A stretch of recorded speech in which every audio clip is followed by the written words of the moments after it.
Hello, I'm John, the executive producer here at Final Show Films. I got a few notes for you before the show. First, I want to thank you all for watching. We couldn't do what we do or the amount of things that we do without the support of you, the viewer.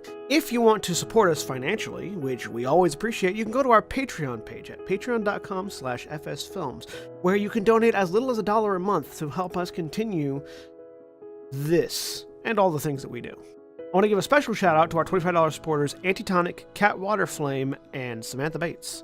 Second, I want to let you all know that we here at Final Show Films are planning a little get-together up at Gen Con this year. That's August 2nd through 5th up at Indianapolis. We're going to be up there just sort of hanging out, enjoying the con, spending time together, and if any of you guys want to come up and say hi, please feel free. We don't bite unless you want us to. And if you enjoy whatever it is you're about to watch or listen to, be sure to check out our website at finalshowfilms.com, where you can find links to all of our other content, both podcast and video. And be sure to follow me at John A. Bates on Twitter for more updates on all of the content we're creating in the future. In the meantime, thanks for watching, and I hope you enjoy. Hello, everyone, and I don't know if you heard that last part, but I never offer context anyways. My name is Aaron. I am the GM for this game of D&D. Breakverse, where party fucks around in Feywild. So, introducing Jack. Hi everybody, I'm Jack. I'm playing Ragnar Einherjar, the Dwarven Paladin of Conquest. Who gets paid this week, hopefully. And Steph. Hi, I'm Steph. I play Wolfina Nightdale, the Wood Elf Cleric. And Jeremy. Hello, I'm Jeremy. I am playing Click Clack, the Kinku Rogue. And I almost said, and now I'm going to roll Destiny. I don't know why. It's not even close to Friday.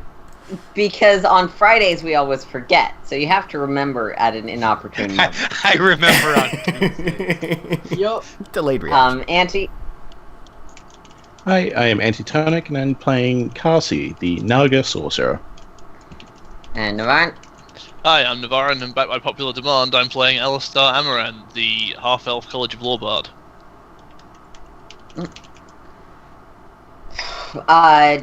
And Kat. I'm Kat, and I am playing Ska, the Wood Elf Barbarian Cleric. And anyone who may have been forgotten. Yep, I think that's everyone. I think Great. I got the works. So, clearly I am quite awake, and have been awake for more than an hour. I suspect that may not be the case. I think we're What are you saying? Oh, wait. Last time on Afterlight Skies, our party continued. Breakverse.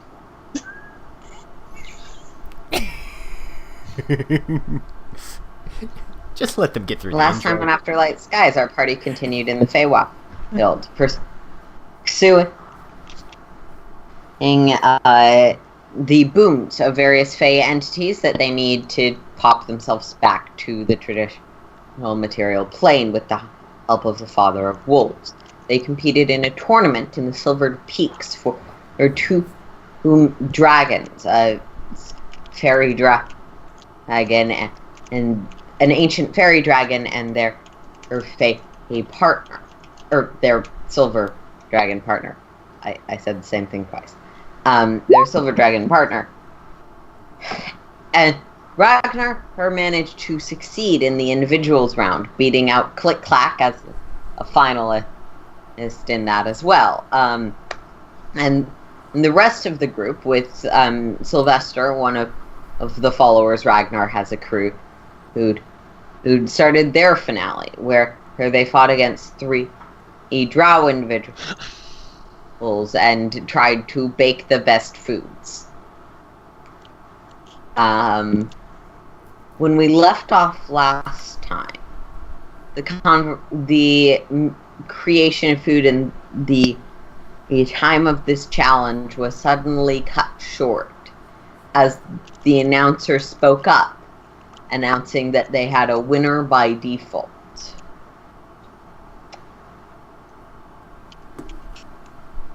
In this moment of time, what would you like to do?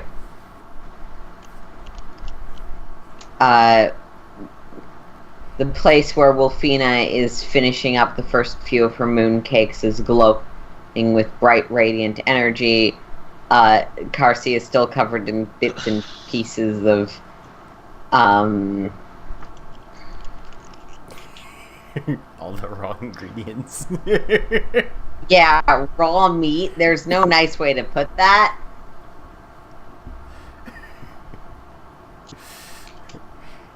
Has a suitably dramatic hush fallen over the crowd? A suitably dramatic hush has fallen over the crowd. At which point a lone dwarven voice roars out, "So who is it?"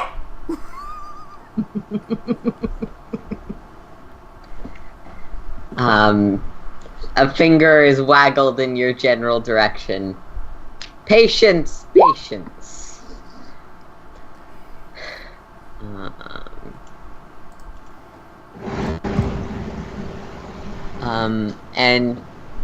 And he'll walk over to you, Wolfina, picking up one of the completed moon buns that you've sort of placed on probably one of the plates that's there or something.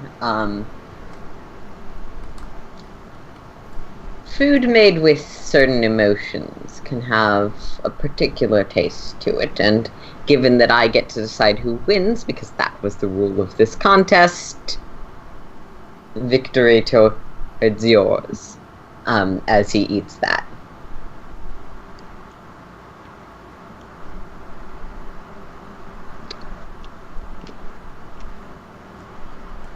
So you don't want this one then?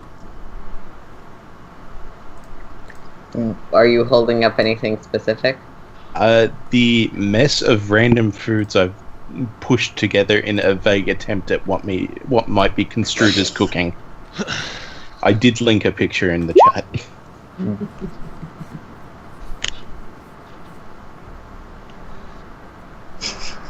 He sort of looks at you. Huh. Ha! Well, you're quite lucky you won before you submitted that, I will say that much. Well, there you have it. Just a quick locational question. Where was I and who was I kissing this whole time? Yes. Does someone else want to take this one, or should I explain? So, Alistar was given the stated strategic objective in a very tactically analyzed decision from individuals in the ring of seducing the apparent Celestial on the other team. I believe it was just said distract, but okay. Right, but Alistar, we're pretty sure heard. That's what he said. Right, Yeah. seduce the Celestial, which he did with apparent success. Oh, of course I mean, of course I did. Why, that doesn't surprise me at all. I don't know how many. I don't know if any pieces of clothing were removed, but there was definite social interaction. None were removed. The drow that you were talking to, who is apparently celestial, according to some of your party members, was very nice, very conversational. Well, didn't necessarily flirt back, but didn't necessarily say no. Then there was a deal made to essentially collaborate and not fuck with each other so much. At which point he went back to working on food making with his team. Fair enough. Stop, collaborate, and listen. I got it. Alright.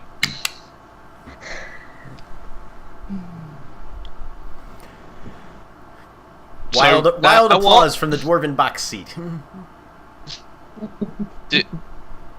Since we What's happened? collaborated, does that mean it's a tie? I'm literally whispering this to the other people. No. You're asking the wrong person. I feel kind of guilty. I don't. What happened? We won. Yay, we won! What were we competing in? Making food. Oh! Yay! Cassie's just heading in. Cool. Ragnar, the woman who has been running the tournament, the Silver Dragonborn, will walk over to you. Unfortunately, our great patrons are feeling. One of them is feeling a bit under the weather. Your boon will, of course, be awarded tomorrow morning, as will the other champions, and they will also be informed. But please enjoy the after party, enjoy the city and your victory. You had me at after party. You are not there. Oh. You are very specifically not there. Ragnar gives her a very shrewd look. I'd like to roll insight if possible to see if this is more Faye jerking around or if this seems like an actually legitimate excuse. Yeah. That's an 8. She seems very straightforward in everything she has done so far, including this. At 8, are we to be summoned tomorrow morning then, or how do we arrange? You'll be summoned tomorrow morning. Fair enough. Well, it's been a most enlightening experience, and I'll certainly enjoy the celebrations post-event. Is there anything else you require of me immediately? If you are so inclined, do attend the after party. It's recommended for all participants, but the champions usually find it particularly enjoyable. I shall make an appearance. The rest of you are similarly in. Click clack. Actually, you're just. I'm right nearby. next to. Yeah. I'm right next to Ragnar. So. She'll actually turn to you and my condolences upon your loss. I do hope you will attend the after party. Many find it very, very interesting after competing, and it is open to all contestants. And yeah, slightly later, as you are presumably headed up through the locker room, Before that, once the person leaves, Click Clack looks over to Ragnar's like, so.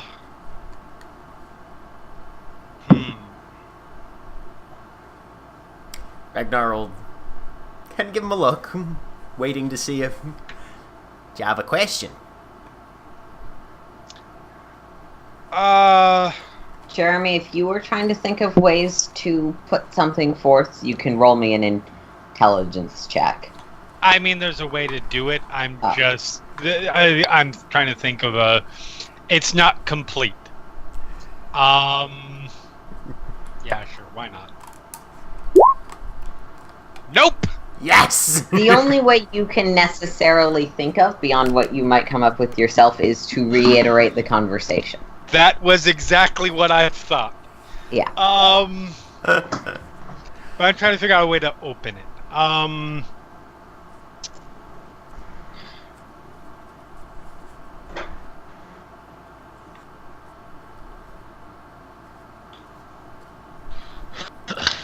The announcer did an intro of her, right? Yeah. Yeah. Okay.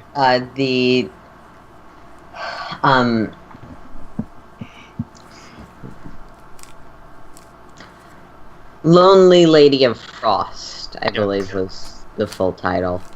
So, in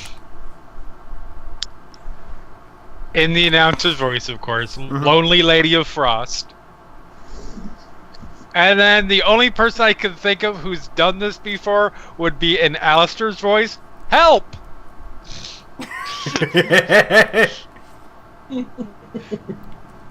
That frigid bitch tried to fuck with you. I reverse the order of it. You tried to fuck with her.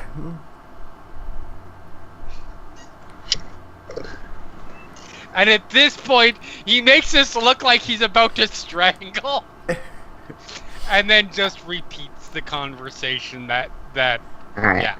Oh, Jack, do you shit. request? Fucking hell.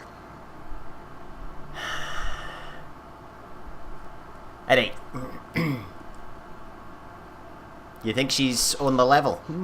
This one. If she shows up at the party, I'll at least talk to her. Actually, we'll all talk to her. You're a good lad, Click Clack.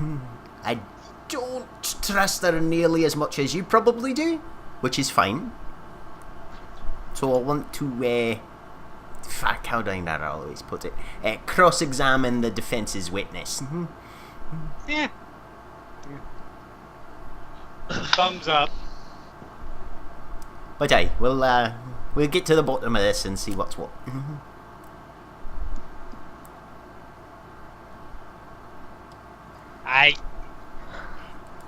Right.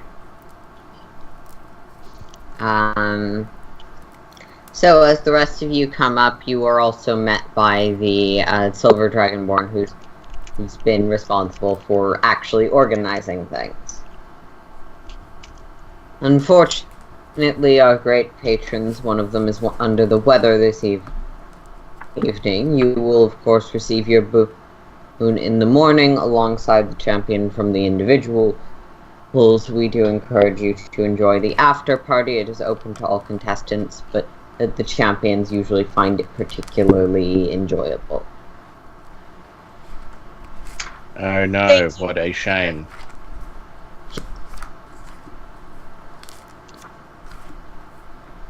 And She'll please, give if you there's a bit anything of- I could do to ease your patrons' discomfort.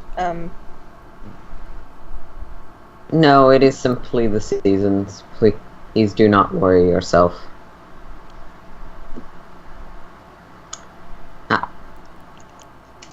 So, the entire group of you do at this point meet back up. Very well done, all. We're sitting down at the party right now. We've got one boon that's headed straight to the Father of Wolves. And we've got another that's... well... see if we can find somewhere quiet to talk. Click Clack has a story for you. Okay. And then we've got a party to go to, it seems. Unless anyone's Hell yeah. tired. Except for Alistair, who obviously is not. Nah. So he will try and find a secluded area where Click Clack can reiterate the conversation. Yep. Ragnar will give a little bit of preamble. Click Clack spoke with, well, I don't know if any of you saw the individual that I fought before Click Clack and I squared off, but he spoke to her, and she had this to say. Tape recorder resumes, I assume. Yes. Okay. For the benefit of those of you who either have forgotten or were not there, the gist of the conversation was she essentially begged Click Clack, after Click Clack lost to Ragnar, to persuade Ragnar to give her his boon.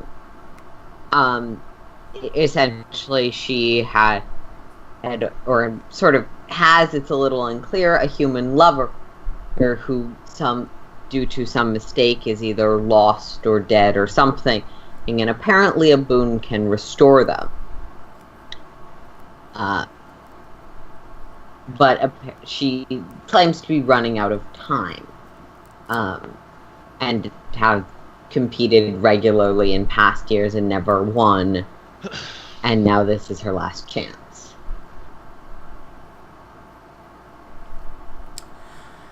So, question is whether or not we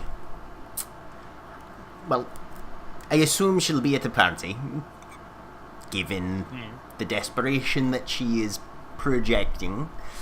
And the question is whether or not we wear our hearts on our sleeves and give up a rather potent aspect to potentially help out an individual.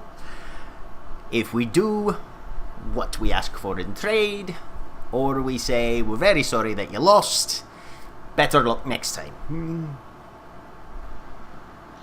Also, I'm of kind of course, partial to that one. Also, of course, we'll have to figure out if she's even telling the truth about this whole situation.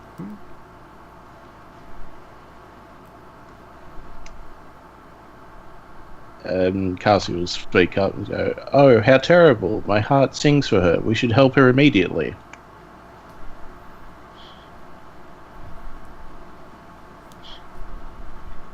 In sight. Roll. Really? Go for it. Don't feel like you're trying too hard, but also Click Clack is very gullible. Carsey, I want you to roll me a deception, and there will be differences depending on how different these rolls are. 14! I choose to willingly fail. Okay.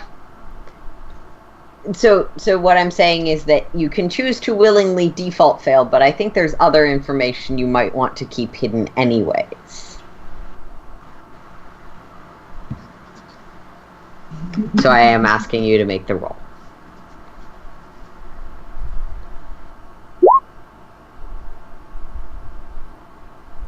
Yeah. Fair enough. Click clack. He doesn't think that. He's big, sarcastic. But you learn nothing else, which is... Without looking, a middle finger goes up. Oh no, you've foiled my plan. How dare you? Second finger. And then they start bobbing up and down. Look, if the idiots have gotten themselves into... Look, Click Clack, can you stop that? It's very annoying. If the idiots have gotten themselves into something that they cannot get out of, whose fault is that? Certainly not mine. Who cares?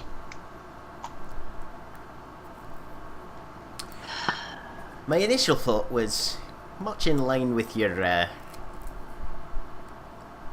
current conclusion, Carsey. The only thing I was thinking was... Are you familiar with the concept of indentured servitude? Yes. Uh-oh. This wouldn't be quite that extreme, probably, but a potential... Because the woman herself is a rather notable combatant in her own right. And sure, we'll give you a boon to rescue your long-lost love or whatever. But the pariahs have to come along with us and help us out for either a specified period of time or some other term limitation. I'm not hugely into slavery, but But you're into slavery. No. Slavery, by its very definition, has no statute of limitations to it. It's considered ownership of another living individual, which I do not cotton to, at least not personally. But you can roll me a history check, given where you're from. Contractual servant. Okay. Right. Well, I mean... Sure, but what hang on. I'm all for true love and all that. What are we giving up? I'm confused. We'd be giving up a boon which would help us get home faster. Well, that's the other thing, Ska. This particular boon that I've got is not going to help us get home faster. Father of Wolves can only take one boon from each individual Archfey entity. We have 2 boons from the Silver Dragon here. So he So can what only is- make use of one of those, and he's already got that Okay. one because you all entered as his proxy in one. So what's the one you got? Well, I was personally thinking of trading it in for as much fantastical protective armor as we could manage and make sure that everybody here, hopefully at least everybody, maybe even some more. Basically, I want some better weapons and armor for the lot of us if we're going to be tripping around the Feywild so that we're in less danger of getting ourselves killed. Yeah, seems The seems group, smart. though, Our DM Why- is trying to tell us something. Oh, time out. And has been for the last minute. It's Sorry. fine. Sorry, Jeremy. No, The it's result of fine. that check. So with an 11, being from the Underdark, there certainly is, especially among the Drow, servitude, slavery as ad infinitum. Though typically the enslavement of magic creatures is placed within certain confines like that. Mm-hmm. And not all slavery is everyone forever. That's just what the that doesn't make the other kinds better necessarily. Right. Yep. Yeah, that's what I was figuring. Well, that's not information you know. That's information Right. Click-Clack has. Okay. Yep. So, yeah. Okay. Which he's not expressing it. Yeah, that's just, yeah. Sorry, I interrupted. That's Steph. okay. No, I interrupted you. I forgot. I didn't realize. I'm just curious why the boon that you won is one that you're using for something else as opposed to the one that the group worked on. I'm just curious. That was part Because of the one that we... Yeah. the rules of the tournament stated that if one entered as a proxy, either a group entered as a proxy or an individual entered as a proxy, you could skip the initial qualifying rounds. So the group entered as a proxy of the Father of Wolves, which means you didn't have to go through the qualifying rounds, but anything that you won was automatically transferred to the person you're representing's possession. So we don't exactly have two boons that we can do whatever we want with. We have the group boon, which was already going to be, if you won, was going automatically to the Father of Wolves. Do not pass go, do not collect 200 gold pieces. And then there was the individual one that is technically currently in my personal possession to do with as I please, which I'm still planning on using for the group, unless we think, as a group, that having two more people to come along and help us out might be more beneficial than... I'm assuming I can trade it in for a shit ton of fantastic gear, based on the sort of research that I've done around Oh, town. but it's just like a favor. Oh, I see. We should all become famous. We already are. think- You won and I won. Oh, Or we could just help someone. Or we... I think we need to know more about all of this. Alright, then let's go to Because the we party know and start nothing asking some about- questions. a party, yeah. Woo! But where does it stop? What Is party? it just with? It never stops. Is it just helping one person? What happens when the next person comes up and wants a boon as well? Well, at that Suddenly point, you we're have out. nothing to give. So why help the I first? find that by emptying your hands, they tend to be more full to receive even more. Hands go up towards Carsey again. Fingers go up. Bob up and down. Oh man, I love having good people in this party. I try to bite. Make me an unarmed attack. I actually have a bite roll. Go for it. That's a miss. I feel like it still gets the point across, but yeah. I'm going to make an unarmed attack roll to Finger flick right between the eyes. Go for it. It's essentially the same as my ranged attack roll, improvised ranged attack roll. So 23. Yep. Think that hits. Take 3 points of damage. Alright, you two. Y'all can have your ethical debates as soon as we figured out more about what's actually going on. Party. Party. Party. I cast Acid Splash. Okay. My kingdom for counterspell. Yes. Yes. Well, I mean, if you wanted to counterspell, you have a way to get that in the future. Yes, I do. Cough, magical. Wow. Cough. Really? Oh, jeez. Yeah, you're hit.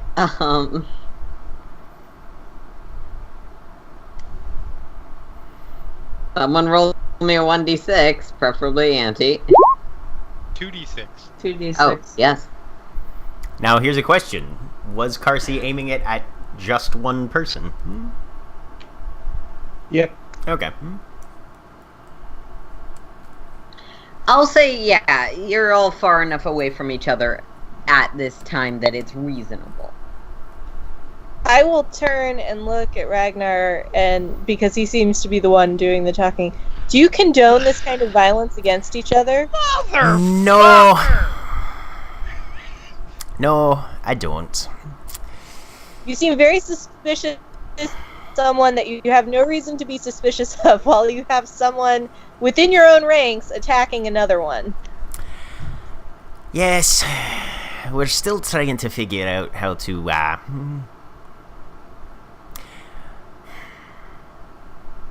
You know how siblings argue and sometimes are at each other's throats? And then those siblings grow up to the point where they're able to use daggers and swords?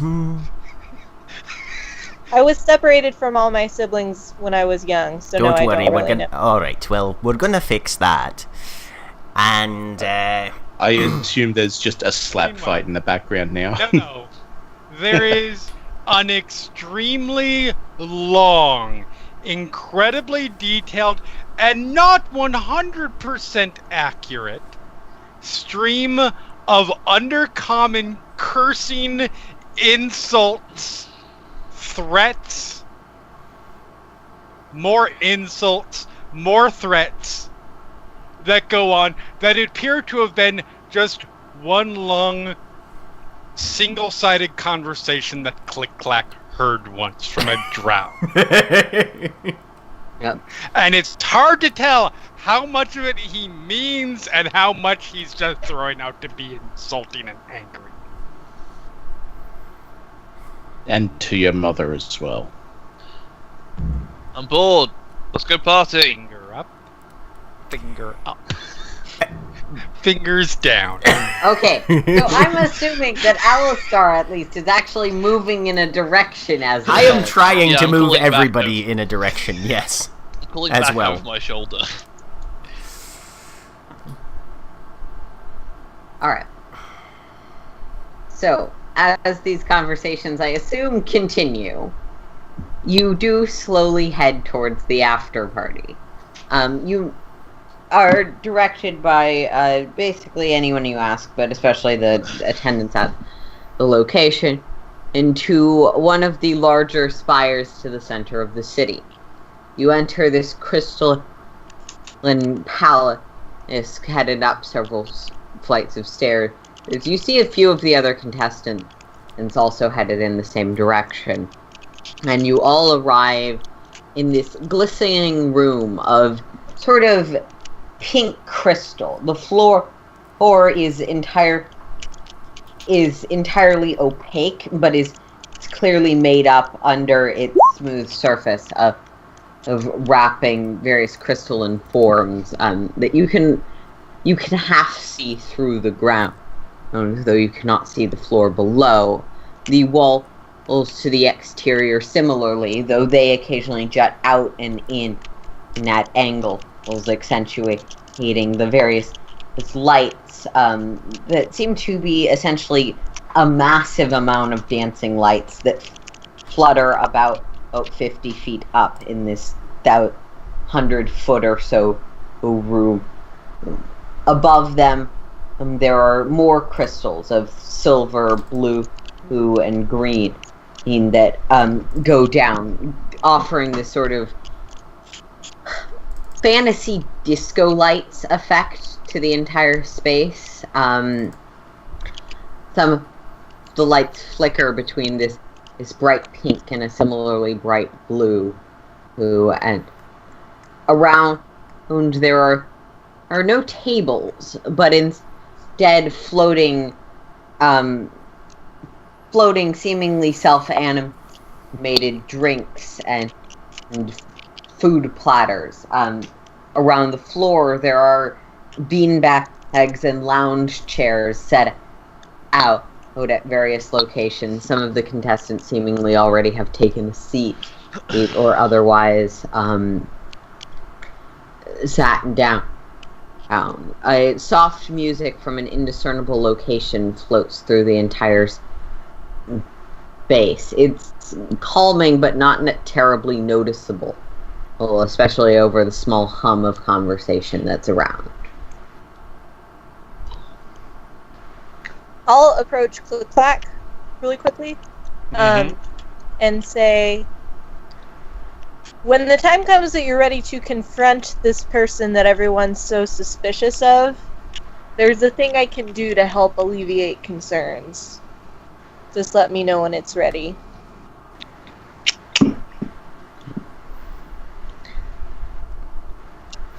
Ragnar's going to grab a drink, grab a second drink, and then try and corner Carsey. Okay. Who is trying to just take advantage of as much free food as he can. Well, then you're pretty easy to corner. But yeah. You find Carsey chasing one of the floating plates of hors d'oeuvres.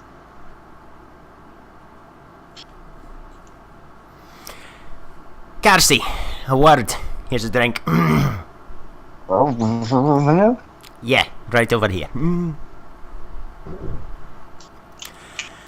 No. I've a few questions to ask, and given that you're the one who's spent the most time in the Feywild and are the most experienced, I've hoped you'd be willing to grant me the advantage of your expertise and history, if you don't mind. What's your offer? I'll be getting to that after I let you know what the questions are, so you can determine whether or not you think it's a fair trade. What I'd like to know is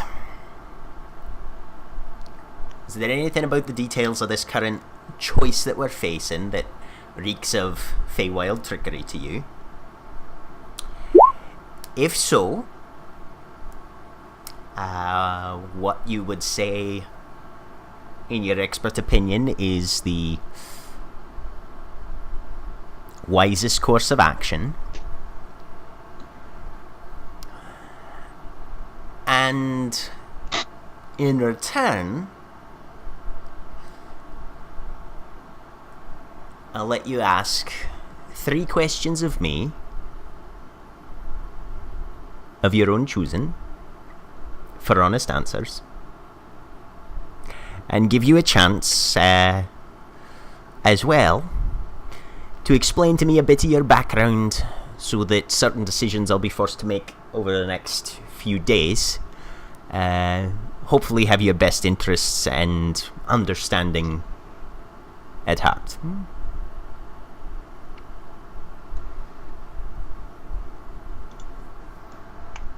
The Fey are bastards. They'll take what they can and just leave you for dead. My advice is you get what you can. Don't worry about anything else. Just take what you can and run. Alright. Does that meet your requirements, or is there more that you would care for? Just a bit of clarification, if you don't mind. So you'd say they're opportunistic, parasitic, out for whatever they can squeeze, and not terribly worried about the fairness of any deal so long as it benefits them as much as possible and the other person as little as possible. Can you name me anyone who isn't? Alistair walks through the background of the shop. Click clack. Alistair walks through the background of the shop. Ragnar points 2 fingers, one at Wolfina and one at Click Clack. Yep. I was gonna say, I feel like the shot pans back and shows Alistar, Wolfina, and Click Clack just having a normal conversation. No.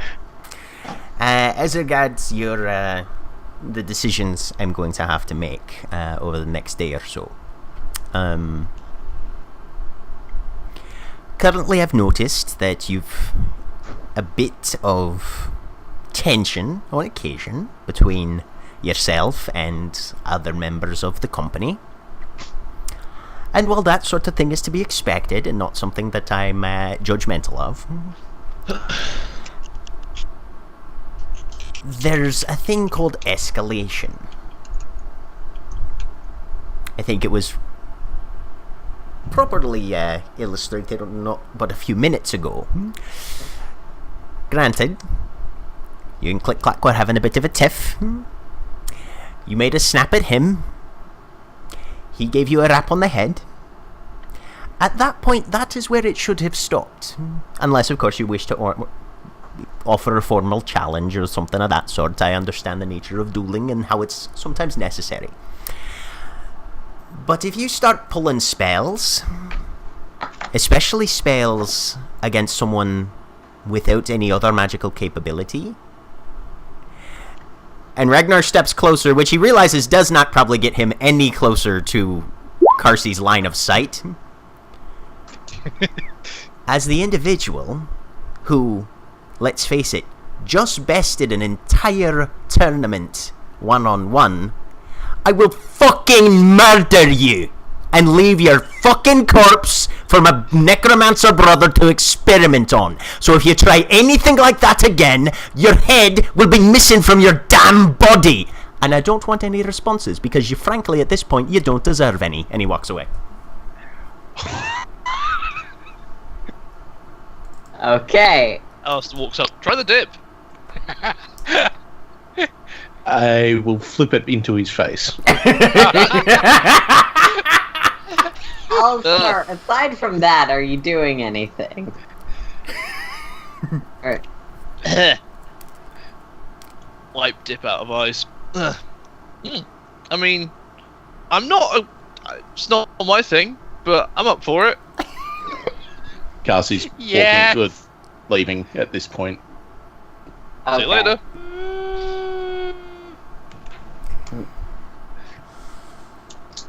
Yeah. You know, it's a lot of fun playing a neutral good teenager.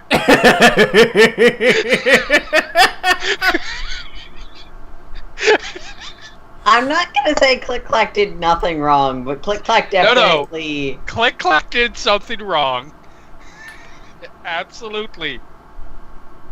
He's also the guy who, without hesitation or thought of the consequence, snuck up behind an elder fae and put a rapier sword to his point to his throat. It's trying to help people, though. Speaking of, if that's what Alistar's up to, why don't you roll me a perception check, Click Clack? Okay. Hold on. I have to get my roll 20 tab. 20. Ooh. With a 20, you actually see that woman with the dark, the warlock you met previously, Okay. Belle, sort of lingering around the exterior of the party, takes a few looks around, makes eye contact with you very briefly and then disappears outside of one of the doors. You do remember that you agreed to meet up with her at a cafe after the end of the... Yep. Yeah.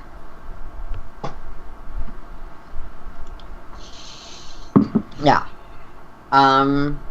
Moving on to Wolfina. Is there anything particular you'd like to do? I'm watching everybody else because at this point I don't totally trust them to not just ditch me and make off with the... Okay. So the specifically you're Boone watching your party members. Yeah, I'm keeping an eye. Make me a perception roll. I'll give you... Yeah. Make me a perception roll.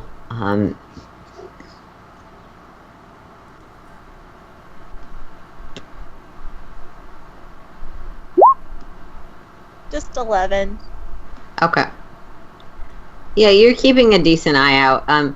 I will say, you see Ragnar yell, you don't hear what, but yell something at Karsi and stalk away quite, adamantly, aggressively. This pleases me. Alright.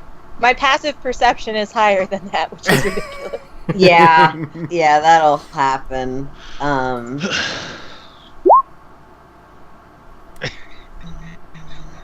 And then Alistair get to wear dip. Yeah, you probably also see that, because I don't think either of them were hiding.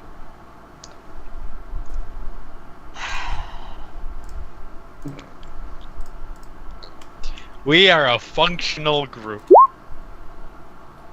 Yep. That's one word for it. I mean, we're a more functional group than, say, people who party their way through worlds created by Keith Baker. This I understand. Hey, I resemble that remark. Not for lack of adamant effort from one very dickish, nearly evil character. Ragnar's going to find Ska. Yeah. Okay. So Scott. Oh. No, just a quick pause as I try and figure out who you're referring to. Everybody? No idea. That was a little passive aggressive. Yeah. No, I genuinely have no idea. Edwin desperately trying to drag people towards plot points. Oh, okay. And being a colossal evil dick about it. Kat, so what is Ska getting up to? Because there's some time before Ragnar is headed your direction. Ska is just kind of looking around and seeing who else is there. Almost all of the contestants you encountered or saw fight are there. You do notice the three drow sort of sulking in the corner. They're keeping to themselves. You notice that...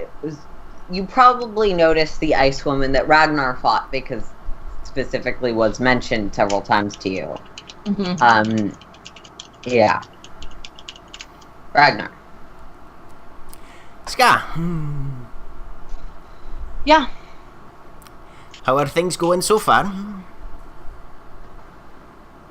Well, we're still here, so... Aye, that we are. Making progress, though. Yeah. 2 out of however many. Can you do me a bit of a favour? What's up? Obviously, we'll need everybody together once we start talking to the Ice Princess. But in the meantime, I just read Karsi the Riot Act regarding the bit between him and Click Clack. If you feel inclined, or if you see an opening, go talk to them, see how they're feeling. And unfortunately, I wasn't able to get to the whole "did your parents drop your egg out of the nest too early" or something like that bullshit. So if there's any history garbage that might explain why they're allergic to actually working together as a team, That might be helpful, determining how things progress from here on out. You want me to talk to the snake and figure out why he's a dick? Got it. In a manner of speaking. Aye. Alright. I'll see what I can do. There's so Grabs many another- jokes that grabs no ano- one is going to make. Grabs another drink off the table. You'll probably need this. And before you go, Scott will kind of lean down and whisper to you to make sure, like, hopefully nobody is overhearing. I'm worried about this whole thing that Click-Clack wants us to help this woman with. Who's to say this love of her life isn't somebody evil that she's trying to bring back? Who's to say that she's not evil and what she thinks is the love of her life is somebody she's actually kidnapped from the material plane and trapped in the Feywild? Yeah, that too. Aye, we need Where details. am I? You're probably fairly centrally located right now because you wanted to keep an eye on everyone. Okay. Unless there's somewhere specific you'd like to be. No, I'm just wondering if I hear any of this. With your 11 perception, you probably know that the two of them talked briefly, but you probably don't pick up anything specific.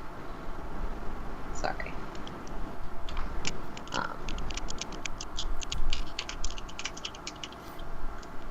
I just don't... I don't want to give up something that we've earned just because somebody else didn't earn it. Oh, aye. No, honestly, I'm right there with you.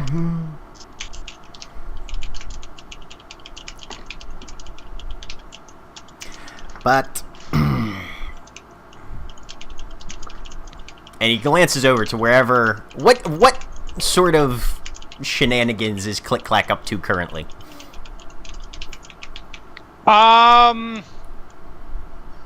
Probably. Okay, so I do need something really quick clarified. Oh, yeah, absolutely. And it's fine. I wasn't trying to get it before. So there are two people in recent memory that Click-Clack is trying to come to the rescue of. The person, and I am getting confused as to which is which. So there's the Ice Maiden who you talked to Yes. after the end of Ragnar's. Correct. She has a indiscernible girlfriend wife. Correct. Yes. And then there is Belle, who Yes. apparently has a patron who is not the nicest person sometimes. Right. And my question is, which of those two... I'm pretty sure it's the first, but which of those two is the one that I agreed to meet Belle. later? Okay. I think you did say something to the Ice Maiden about That's... Yes, like okay. to talk to her again, but you specifically agreed to meet Belle, who's the one with the patron. Okay. That's right, because I know they were both spellcasters. They were both people One of that them is somebody... an elemental, but okay. Yes. But Yeah. they're both practitioners of magic. They're both people that faced one of the PCs, either me or Jack, in the tournament, and they're both people Click-Clack wants to help. So my mind went, what? Yeah. So he is Fairly currently walking out. Okay. So, Are you doing so stealthily or just doing that? Nope. Okay. He doesn't think So- he has any need to be stealthy in this situation. Yeah. The answer to, I believe, both Wolfina and Ragnar's question is leaving. but that wee little feathery belater is getting us involved in things. And I can't necessarily judge him for his apparent motivations. He's just not a very practical lad. Yeah. I just don't want to be stuck here any longer than we have to be, you know? On the other hand, he's not assaulting any of the members of our company, so I'm a bit more inclined to fall down on his side than others. I mean, not proactively assaulting. Retaliatory, yes. Oh, and and he's not. He's if I not see him leaving, I'll follow. Don't pretend you couldn't have stabbed much harder if you wanted to. Exactly. What, you don't think that was next if somebody hadn't... That is fair. He had his rapier and he was prepared to use it. Okay. Yeah. Sorry. That's why Ragnar is trying to have conversations about escalation with people.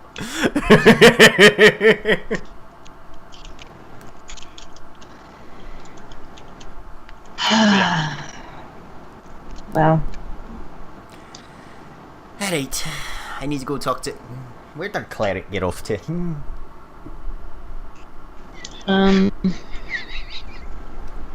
I think I don't know. You go find her. I'll go find the snake. You really should put bells on all of us. Why? It would just be a cacophony of bells all the time. It wouldn't help. You're saying bells I without mean, end. if you are commissioning custom armor, Put some bells on it. Except for there the are people who need to magical be iterations that might be able to help with that. I mean, Click Clack would be actively opposed to that because he's sneaky for his job. stealthy. Yes. Can I roll a perception check to see if I can see Wolfina before she gets out as well? I'm gonna actually make this just an initiative roll-off. Okay. Because I think this is more a matter of who gets done with the things they're doing first. She is gone. So, yeah. You look around, you do not see Wolfina. Okay. Darn it. Yep. Click, clack. You are headed out. Wolfina, I believe you're trying to track him? Well, he wasn't being stealthy, right? Yeah. Nope. Then I'm just following. Okay. I catch up to him because and then if I catch up to him, I'm like, are we doing the thing? Like, are we going to see the person or? Mm-mm.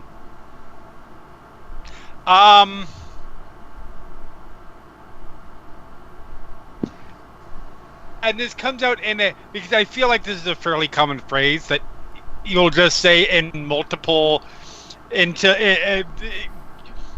the most direct example, which is probably in Arin, the bit longer example, which is in Undercommon, and then the it mostly fits, which is in Common, which is different person. You need help? Different person you've probably heard in common before. Oh, only those words, though? Yeah, fair enough. The message does get across easily enough. Yeah. Okay. Nah. Do you need help? Nah. Okay.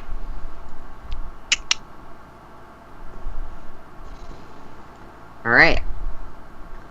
As Hang on. Wolfina's heading back in, There's one thing I want to check really quickly. Sure. No, I don't think this will work.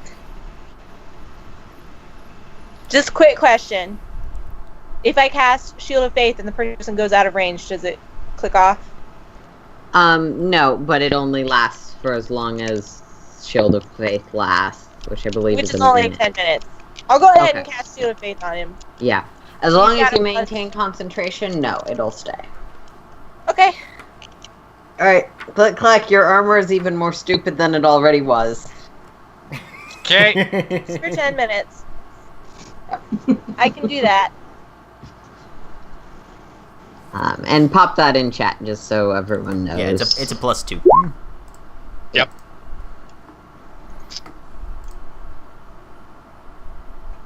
Personal deflector shield. That spell has saved my life. Oh, yeah. It's the practical spell.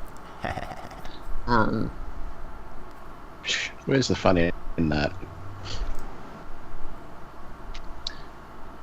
I would like to have taken some time and like amass a small crowd of people who I can be entertaining. Sure, performance roll. Cool.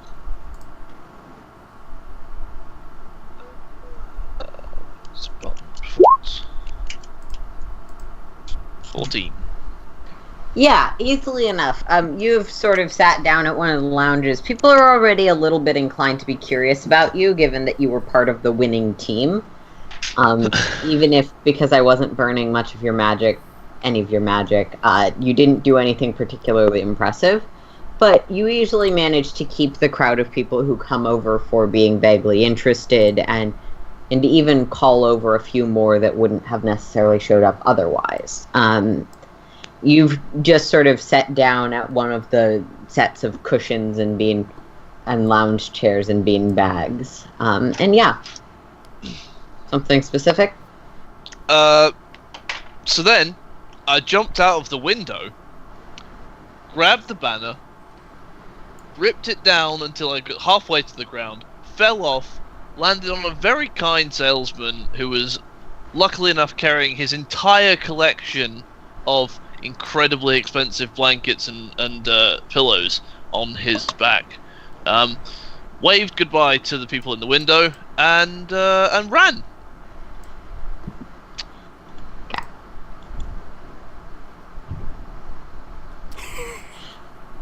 I like to feel like that long, pregnant silence was exactly what greeted the conclusion of this story. I feel like there is a long, pregnant silence, and then this one half-orc woman in the back just bellows out, "Ha! and starts clapping uproariously. I'll take I will it. head back inside, by the way. Yep. So you would see this happen. Yeah. So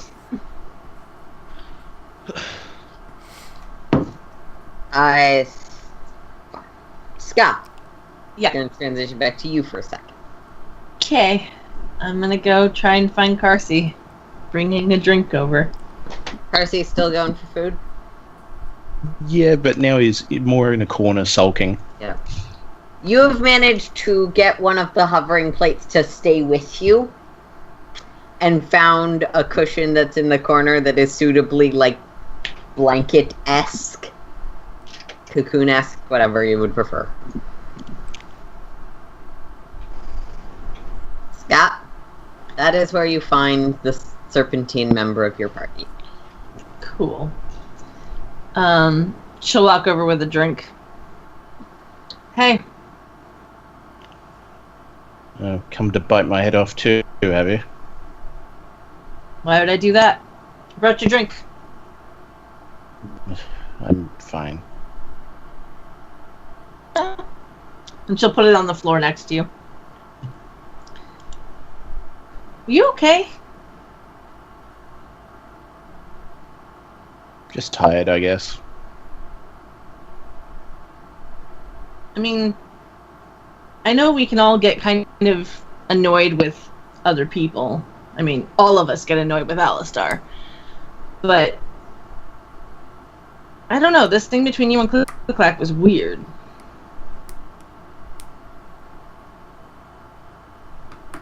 Do you have faith? In what? Higher powers, that kind of rigmarole. I mean, technically, it's complicated. Oh my god. Ska is fucking violent. Or not violent, what's her name? Anyway. I don't know. Don't know where you're going with that. Red Queens. Oh, I haven't read that. Oh, one. yeah.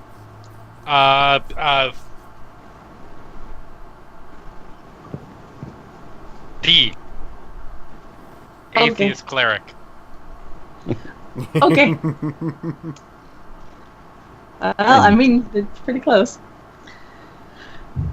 And do you fear death?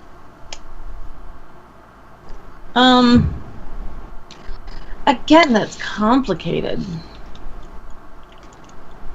Hmm. My life has been very weird.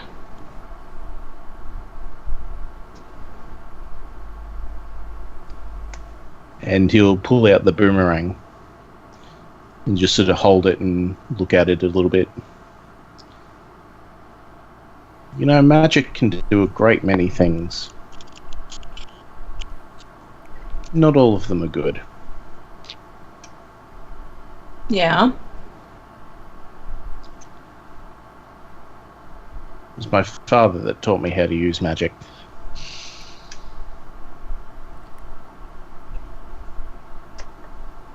And then he went away.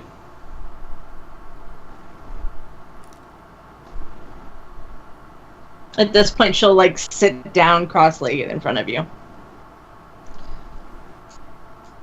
I don't remember my father.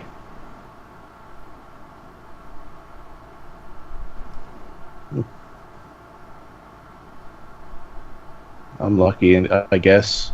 I always have a piece of him to remember. And if you have a look at the boomerang, you see it's kind of shaped like Carsey's jaw.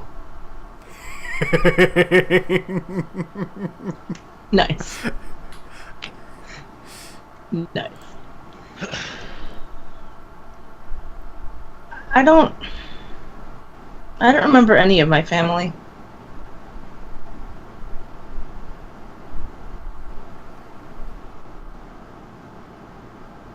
And she'll kind of glance over at where Ragnar is. He's my family now. Oh. Well, I know they always leave.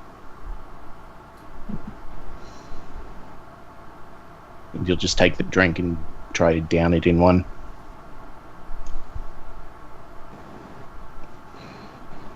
Family is complicated. At least when they're not blowing themselves up. Well, I was raised by very odd people.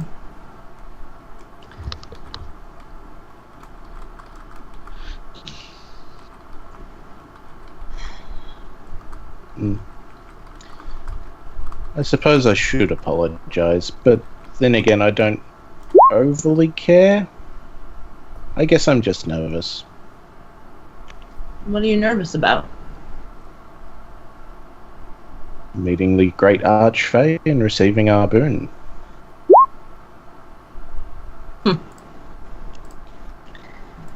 Wow.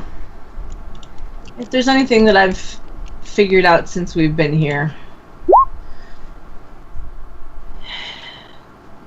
anything that can go wrong probably will. And you just have to roll with it.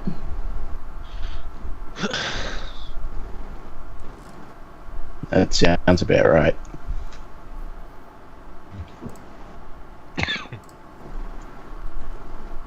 Just... You're part of the family now.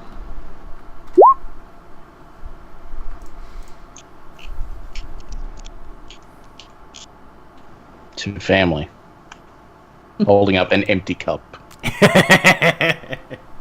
She'll hold out an empty hand, pretending to hold a cup.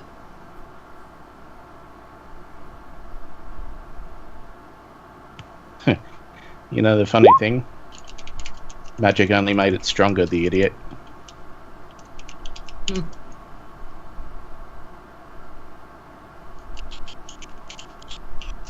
I hope that you can come to some sort of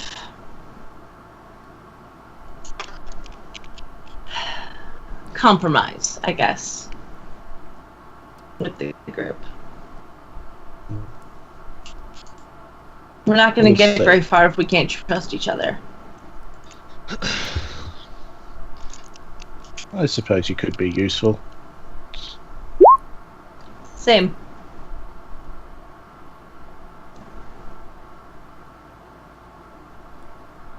and he'll just sort of wave her off. She'll get up and go, and go look for Ragnar again. Who is hunting down Wolfina.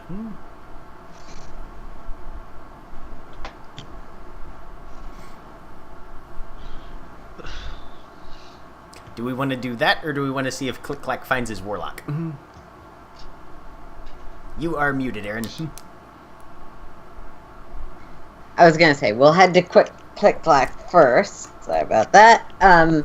So yeah, Click Clack. You head throughout the city. You find the cafe she mentioned previously. It's small off one of the main roadways. You probably have passed it before. Okay. Heading on in, I assume. Yep. Okay. I always feel the need to check with this group. Inside, there's a few small tables. Each of them has some teacups set out, and black doily. He's on the for placemats. The entire place is covered in small flowers and such, but in a much darker color scheme than might be stereotypical of the real world sort of European style pale tea cafe, or at least what American versions of European tea cafes look like. Fair enough. But yeah, basically that palette swap to black and purple and stuff. Right. You see her sitting at one of the back corner tables. She looks up, glances at you when you walk in, and immediately averts her gaze, trying to pretend she didn't see you. Okay. Insight. Sure. 9. Best guess, she's not particularly good at being subtle or pretending she wasn't expecting to see someone. Okay. He walks right up. She's holding her cup. Her hands are clearly shaking. Oh, have a seat. No one should know we're here. Everyone should expect us to be at the party, so that's good. Cool. He sits down. Yeah, hi. So I kind of understand, but more specifically, what is it you want?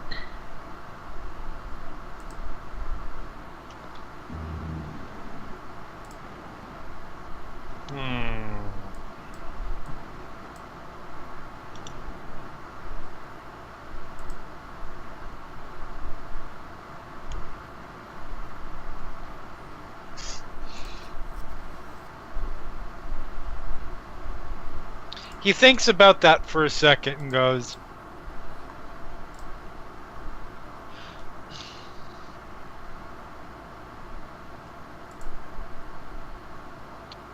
points at her, boss,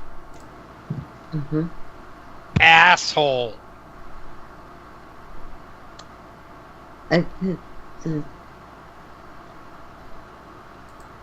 I cannot say anything against the Moonlit King. I can. Yes. Yeah. That is within your capability. I'm sorry, that may have been offensive. Me. Yeah.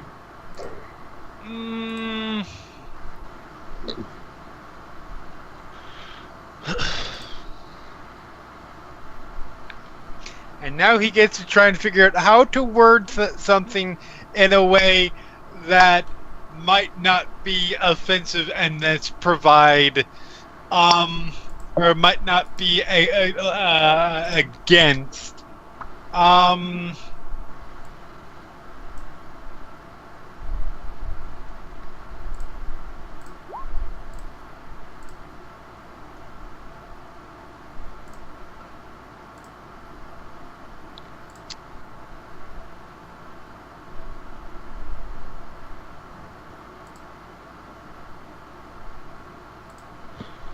in general, Mm-hmm.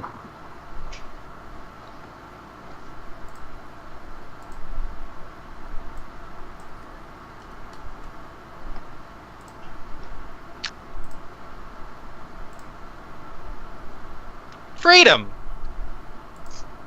Thumbs up, thumbs down? Question mark. I suppose I am in favor of the concept of freedom.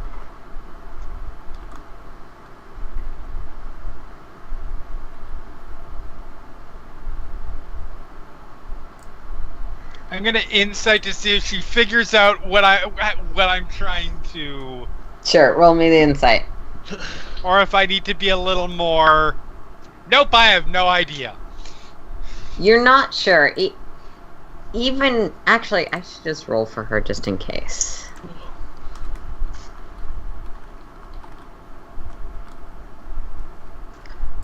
Oh, that's right. Her character sheet still isn't working.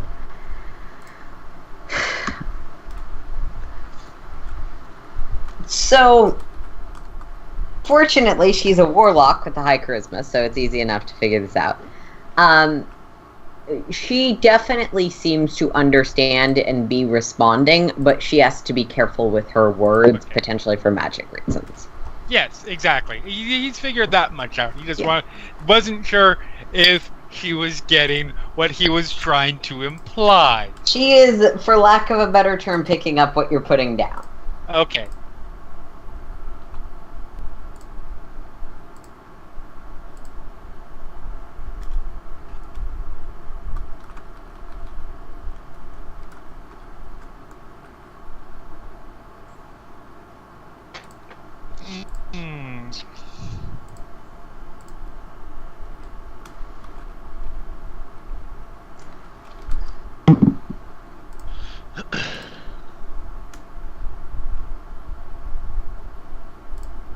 He sort of drums his fingers on the table for a moment.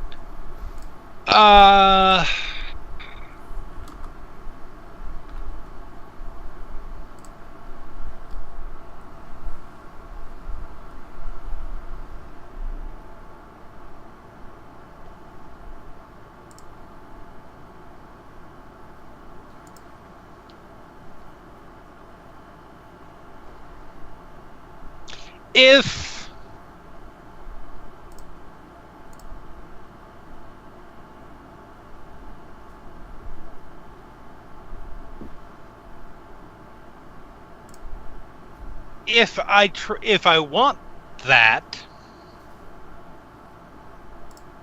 if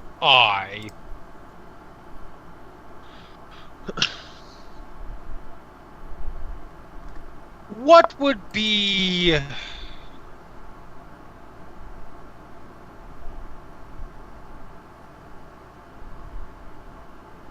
would be places to poke at?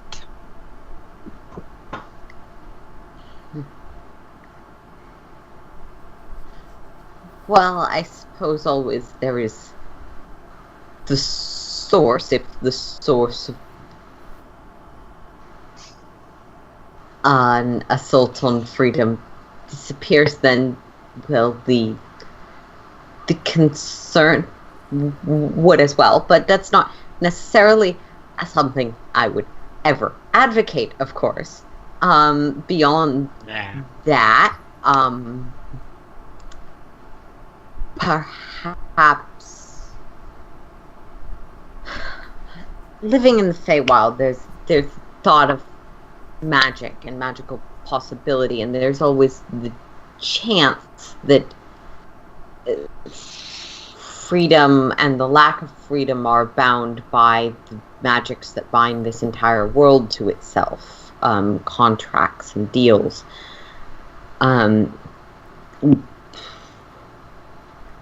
Feywild, they're less traditional, they're less verbal, they're more concepts. The concept of the contract has to be always fulfilled, but the exact wording becomes less important in a world of where the literal is figurative. Right. So hypothetically, if a certain contract could be either completed or transferred, that would be how that would happen. Maybe.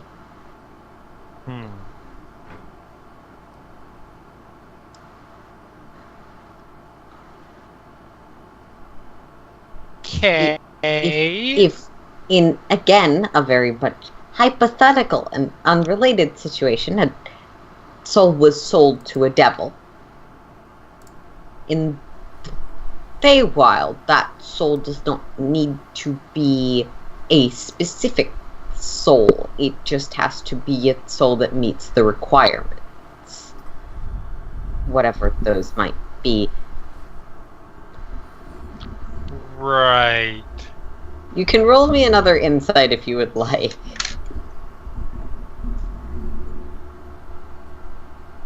What the hell? Well, that's better. Yeah, that's much better. So, Much this better. is tricky because for very different reasons, neither of you can speak plainly about what you're saying. Right. But Some of what us she's- can't even speak subtly about it. Yeah. But yeah. You could use pen and paper. That's the character.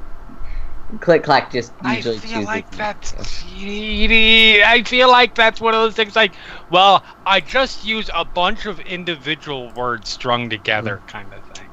Yeah, absolutely. That would be. But yeah. I'll get into this later. Yeah.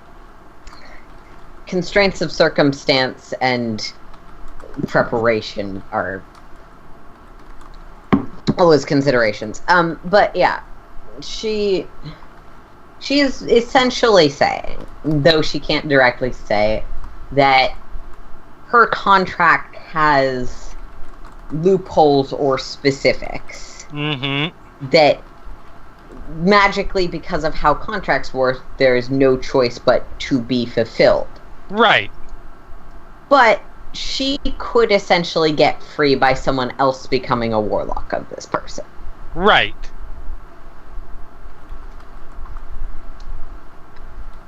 Which then puts somebody else in that situation, which is not a...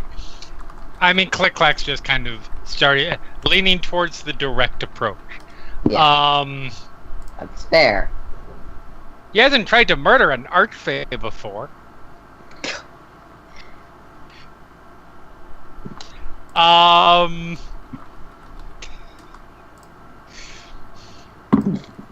Though it's also always as bad as something is, there's always something worse. Yeah. Well.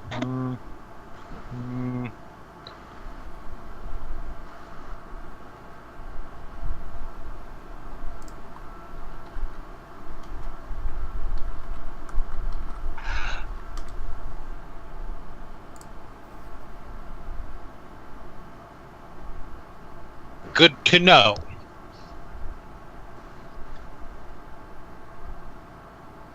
See what I can do.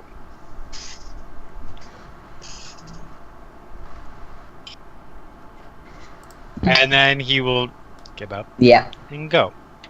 Okay.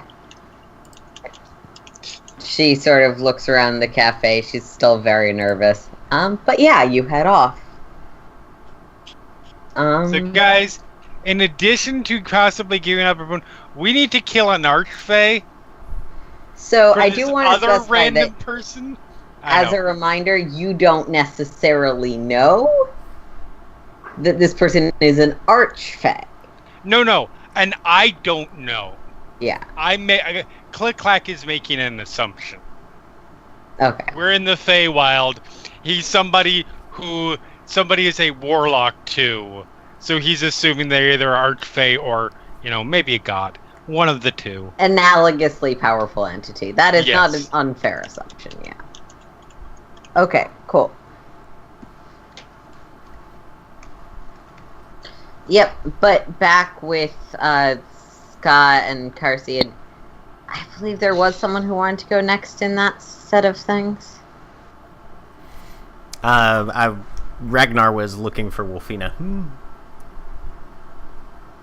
Right.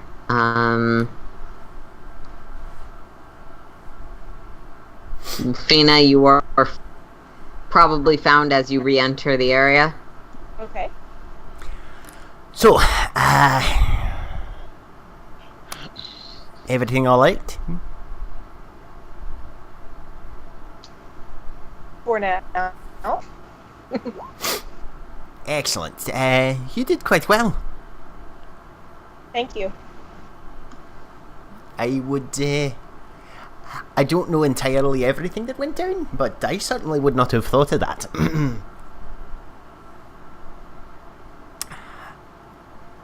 We need to talk to, Icy Fairy person. Yes. Are you ready? I heard you said something about being able to help with that. Oh, the thing that I did on the field. Yeah, I was sitting way back in the stand, so I mostly saw Carcy taking a bath in meat, and then you making some sort of church cakes. I can create an aura in which people, if they choose to speak at all, have to speak truthfully. If this person wants help, it seems to me they would be inclined to go along with whatever it takes to get that help. No, that could be quite helpful. Aye. All right. Well, let's Would gather. Would that satisfy concerns? Probably would go a long way towards it. Yeah. I hate to tell you, I mean, unless they've got a very compelling story, because I know you and Click Clack are sort of on the same team when it comes to this situation, I'm not terribly inclined to give up something of this nature on just on a one-off, and certainly probably not freely. We risked a great deal to accomplish it, and I feel like there should be some level of equivalent exchange as far as things are concerned, if at all. Potentially, You're a paladin, right? And he gives you a very blank look of, that's like, you have two hands, right? You're wearing shoes, right? Yeah.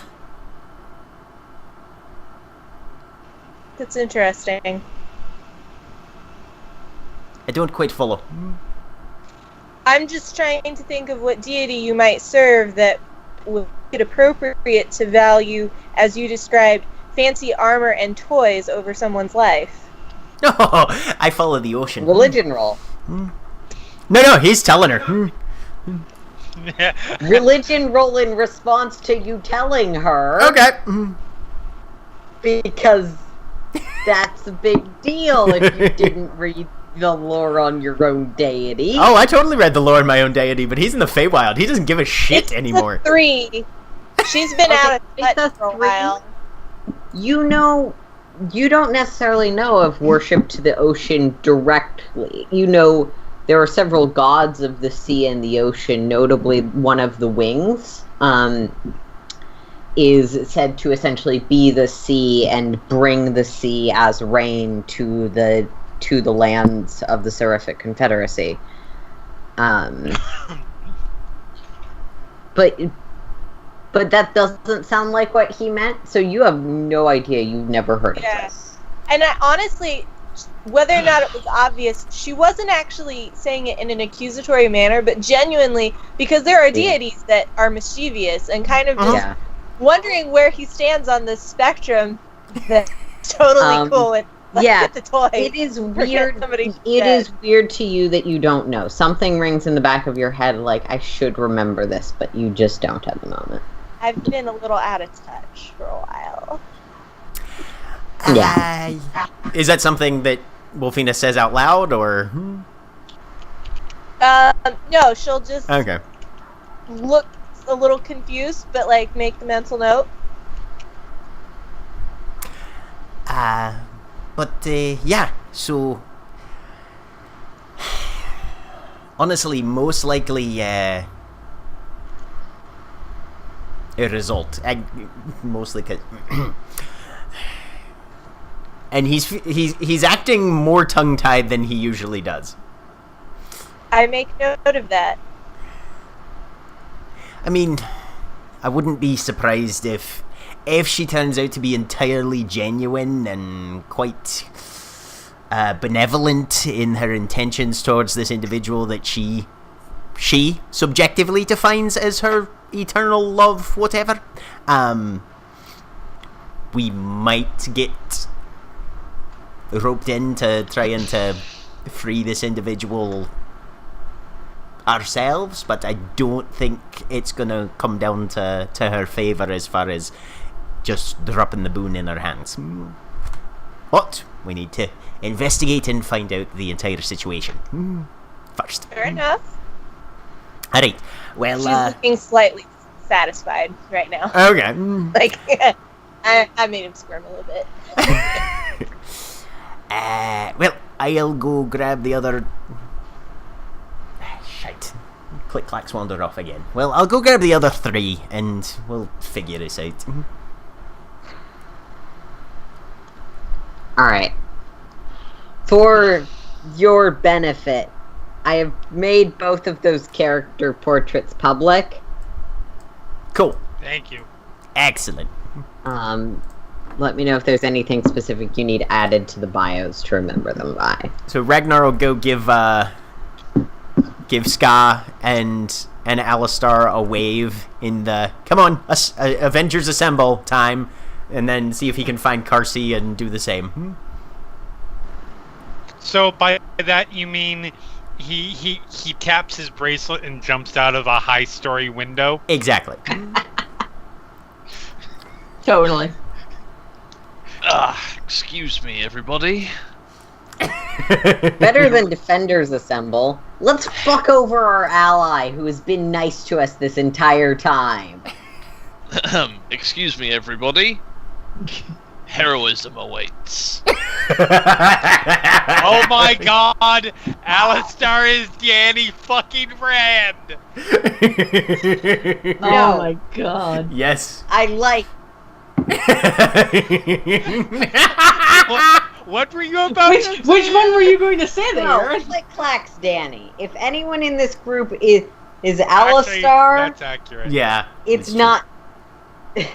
Danny is very objective, focused, and righteous. You are correct, and has the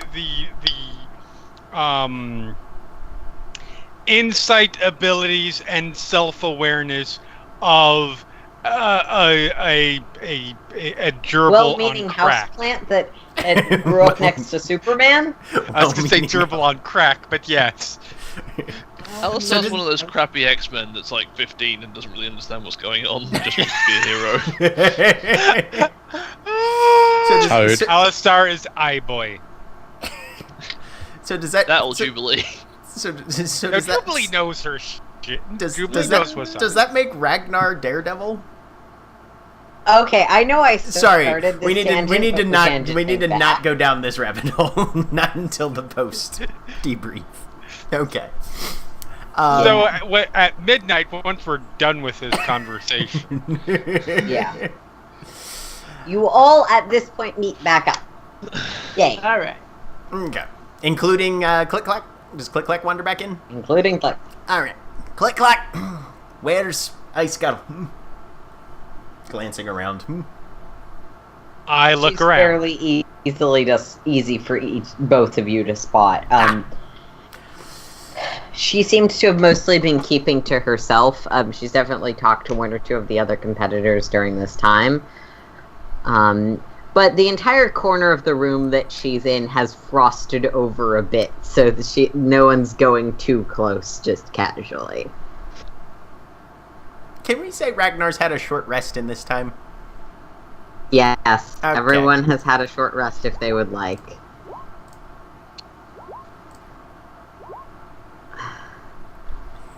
I only need to heal the damage that my party member did to me, and not the one that I was fighting in a contest. I didn't damage you.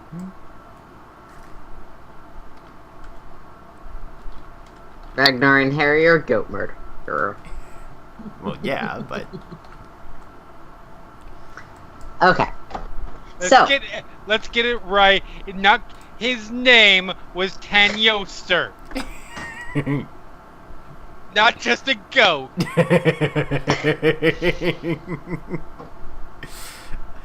That goat had a family, you bastard.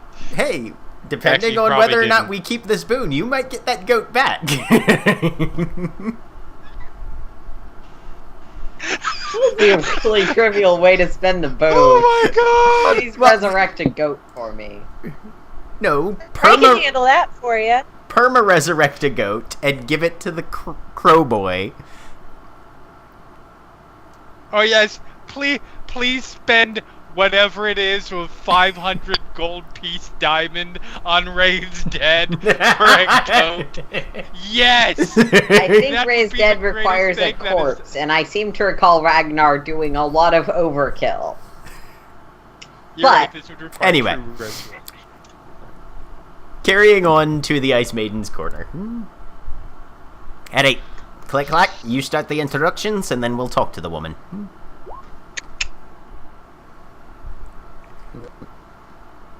Yeah, Click-Clack, if you walk over, she sort of looks desperately to you.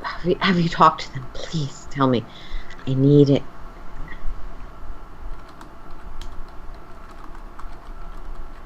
And then he realizes he doesn't know her name. Oh no, he does because he heard it announced. He's heard it announced. So he says- might have heard it, the lonely... He might have heard the full title, but he's definitely heard her name. Which... Silverianesri. Yeah, I'm never using a random name generator again. Silverian Azri. Something like that. Silverian Azri. Ragnar. So, what's the situation here? Hang on. Hi. Hello. Hello. My name is Wolfina. I don't like to do this without telling people because you'll figure it out anyway, but would you be willing to speak frankly and speak only truth?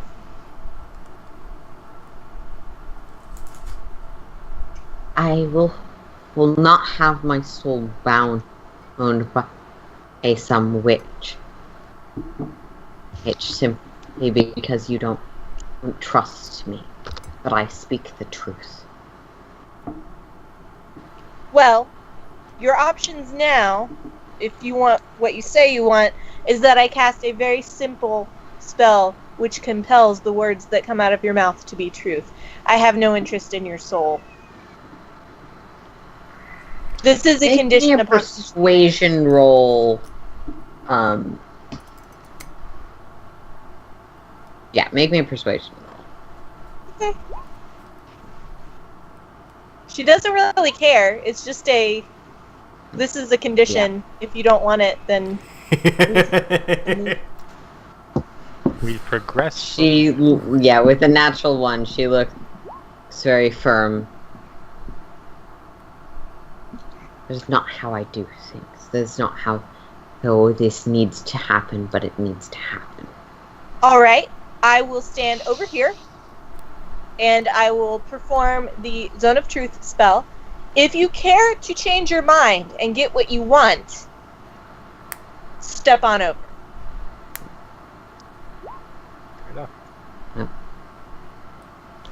Yep, you set up the sphere. She does not go there. She's fine. not actually all that interested in you because you don't have a boon to offer her. Well, I'm just gonna be set up there. Okay. Ragnar. Well, lass, I have to admit, you're not exactly putting forward a strong case to support your position. Go on. Make your request, tell me the details of the situation, and I'll decide what to do with this.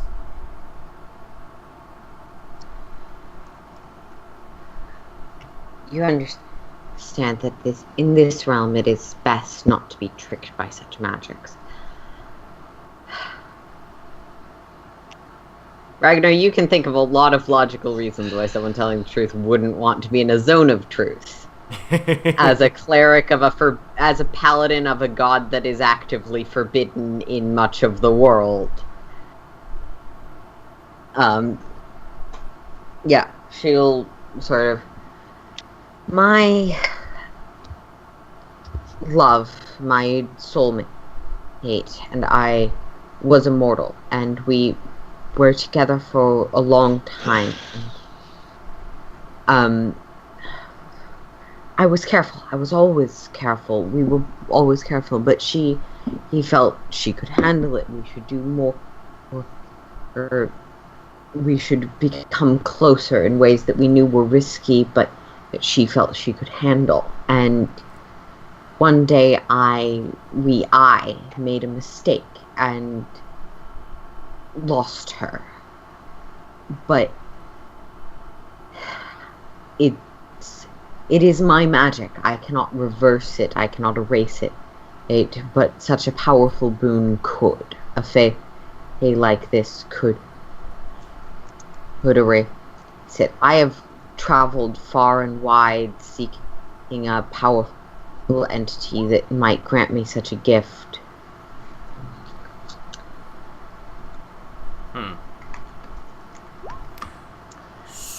Sorry. Apparently, Navarre's Skype has died.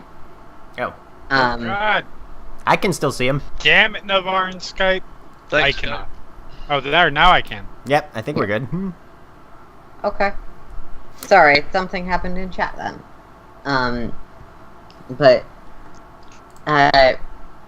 So... I will not sacrifice her. I will not indenture her to servitude to correct this. So this is the only entity I have found who would be willing to offer what I need. So let me get this To straight. just restore her. Whatever ice thing you've got going on here got out of hand, shall we say, and your wife is paying the price for it, and you're trying to undo your own mistake. And everywhere else is too steep a price. There's no price too steep for me to pay. Except stepping into a spell circle, apparently, she shouts. Scott will surreptitiously back up into the zone of truth.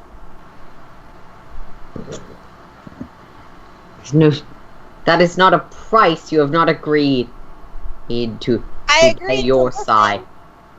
and to try and help and persuade. Okay. But yeah, she's gonna start ignoring you so she can talk to the person who might be able to offer her something.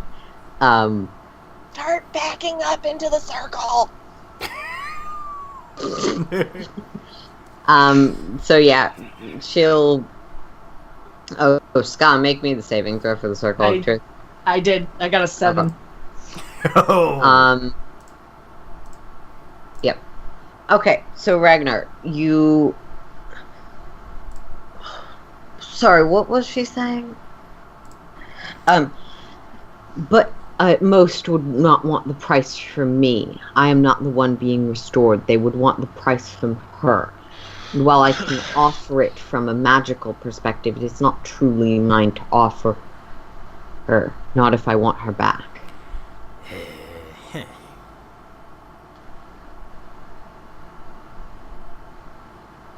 Carsty and Wolfina, you can both make me Arcana checks, having been in the Feywild for quite a long time.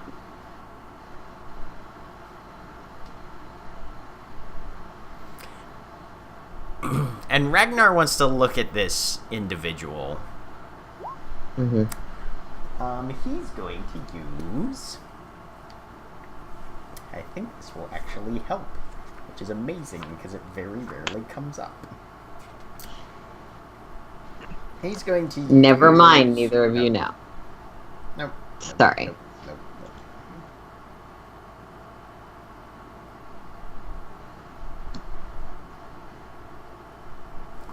Okay. He's going to use Divine Sense on her just in case, even though it only works for Celestials, Fiends, and Undead. She is not a Celestial, not a Fiend, and not an Undead. Okay. Well, let's... Good to know. It's not a mark against her, but given it doesn't that actually you put anything fought in her, her, favor. Yeah. Mm-hmm. Given that you fought her, you can make me a either Insight or Arcana roll to determine what she might be. Okay. That's a 17. With a 17 Insight, from that perspective, she is a Fae, and when she transforms, she is also an Elemental. Okay. Additionally, you get the sense that the things she is talking about are fundamental to her being more than they are, like, she specifically happened... Like, this is her racial traits. This is your Dwarven resistance more than it is her, like spell-like abilities or something like that. Yeah, your paladin abilities. Though, for a Fae, those are a little different, obviously. Right. They tend to be slightly more intertwined with someone's general like, state of existence, yeah. It's not something she learned, it's something she is, but it's an active thing, or it's a passive thing, not an active thing, more or less. Yep. Right. Can I get any hint as to her alignment? Sorry, go ahead. I was making a random, a statistical clip. But do your thing. Can I get any hint as to her alignment? Yeah. You can roll me another Insight roll. I'm going to make this a slightly different one just because I feel like it is a separate question. Yeah, that's fair. Wow. Ragnar is on point today. 19. Well, I mean, okay, now I have to point it out. Before those two rolls, the group average out of 13 rolls has been a 6.58. I fucking know, roughly. Before those two rolls, Jack's average was an 8. Yeah. So, from the perspective you get, this creature is definitively lawful. In terms of... For any creature within the Feywild, there is some flexibility to morality within the confines of magic and stuff like that. If you had to guess, you'd probably put her on the evil end of things. But the way she talks about this person is the way someone might talk about essentially a morality chain. Kind of dynamic. Yeah. And she hasn't done anything that, aside from fight back in a tournament, she hasn't actively done anything that you would consider morally unacceptable. Right. She's not exactly been overtly repugnant from an ethical perspective. Yeah. She hasn't done anything necessarily wrong, but she definitely has the more feral inclinations of an elemental to her.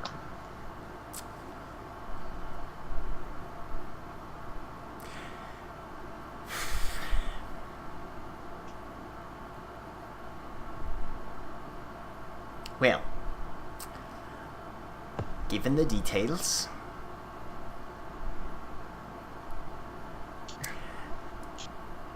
my companion here tells me that there's some level of schedule on this. Yes, I have competed for years. You can ask any of those that attend the conference regularly. Your friend, I think Kasi, has seen me here before, I believe. Points over his shoulder. Yeah. And she'll nod. I don't have time left. I don't have a chance to do this next year. The time I have to save her is running out. But I do want you to understand that while I am not an entity powerful enough to bestow a boon, I have many talents that might be able to offer you what you seek independently. I have a great amount of wealth. I have access to magics and stories and within this plane travel that many immortals would kill and conquer for generations to attain. All right. That I could offer you. Can you be a bit more specific then? It would depend on what you want, but I mean, service for service is not exactly necessarily unfair, depending on the denominations involved. We could certainly use better equipment, that sort of thing. Armors, weapons, the like. Travel such around could be the... easily provided. Alright. Such as. We'll need to talk specifics, not vagaries, if you understand.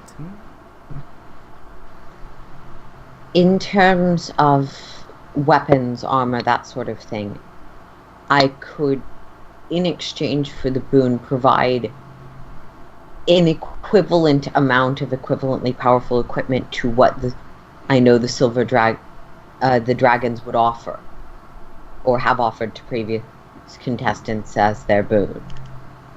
I could purchase things from the market here, though that would be bound by the schedules of the makers and craftsmen here in a way their boon would not, or my own hoard has armors and weapons of various types that I have accumulated over for centuries.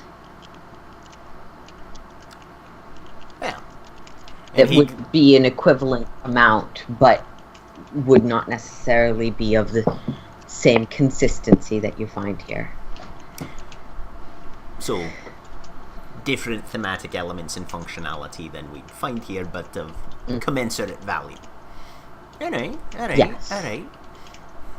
I mean, in terms of travel, if you wished for that, I could offer you a one-time transit reliably across the plane to any location on it you might seek. Okay. Well, that's helpful, but we'd probably be looking for something a bit more long-term, something with some more permanence to it. So let's go back to the possibilities of items and equipment then. And he kind of glances over his shoulder at the rest of the group. Actually, give me one moment to confer with my compatriots. And he sort of, alright, huddle time! Yeah, what's going on? So, Alistair, did you happen to be listening at all to anything this woman has said? Which woman? Right, okay, so... Actually, Alistair, roll me an insight roll. Okay. I was gonna say, did you come over to the zone of truth? Because Scott has walked into it. So No. You actually probably did hear most of this particular story because it very much feeds into the kind of stories you like and are attuned to as a bard. A story of the struggle to regain lost love, of time running out, of desperation, all of that. Yeah. Alright, rephrase that. Yeah. I'm into it. Let's tell it. Alright. Because if we can get what we need from this woman rather than the Archfey, and she can get what she needs, we'll have to consider that. Because net benefit rather than anyway. Looks at Wolfina. Oh, yeah, and he probably did step into wherever the zone is. What's the save I need to make there? Charisma? Charisma. I mean, it's a 26. You make the save unless you choose to fail. No, so, he Wolfina, doesn't. you know that Ragnar has chosen to succeed the save. You know that Click, Clack, and Ska have both failed. Alistair, do you want to walk into the circle? I'm not fussed. Okay, charisma save. Or, if that was meant as a no, then don't worry about it. Doesn't matter either way. I'll make it. Why not? I mean, I feel like, wow. I haven't Wow. rolled yet, so Alistair doesn't even seem to notice that he stepped into the circle and made the thing, save. it's like, I feel like Alistair and Click Clack just walked over when the huddle up happened. Yeah. Yeah. Carsey, I am assuming you're staying outside of the circle unless you so choose otherwise. Carsey. Cool. You're one of our 2 local experts. You think she can make good on her promise? Her offer, I should say. Whatever you choose, oh great leader. Carsey, if you really want an answer, you can roll me Insight or Arcana. No, I'm good. At that response, Scott will just look at Carsey.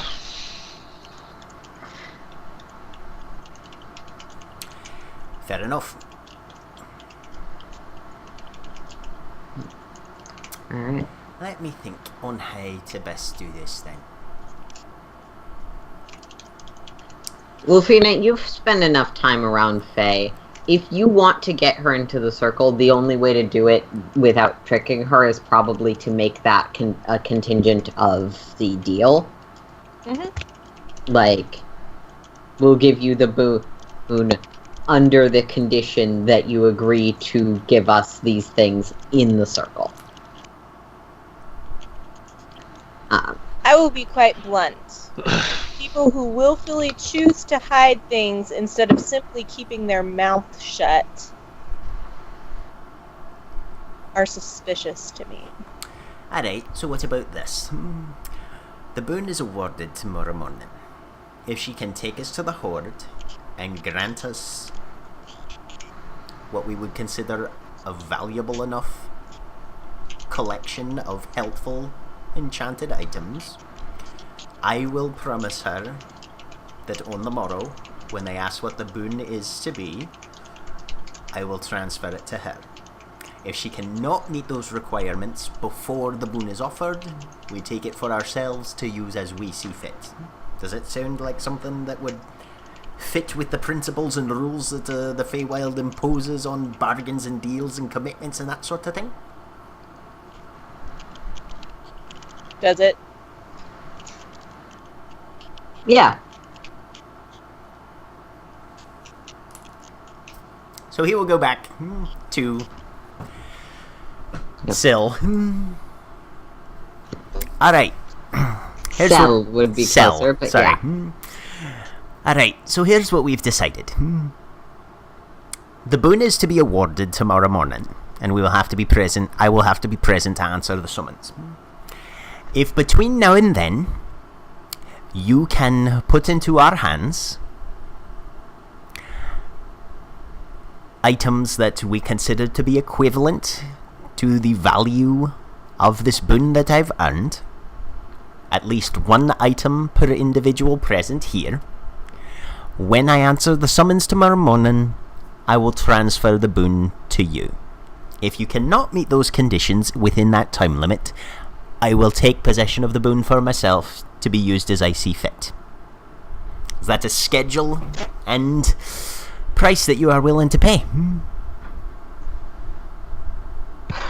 Seems the best option I've found. Yes. Lead the way then.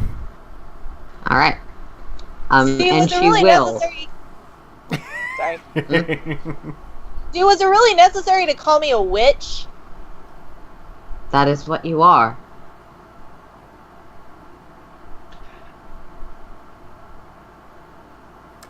A caster of magic who draws powers from others is a witch. If she's a woman. Now, I know some self-proclaimed witches, and that's not quite how it works for them.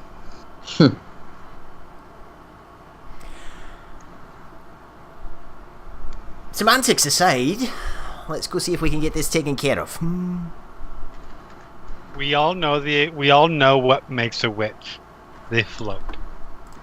Like ducks. I mean, she is made of ice. Sorry.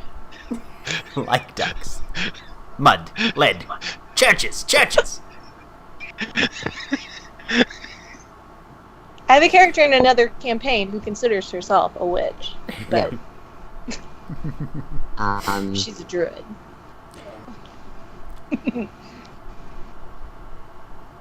Skull kind I of have characters in other campaigns that consider themselves something that sounds like witch. I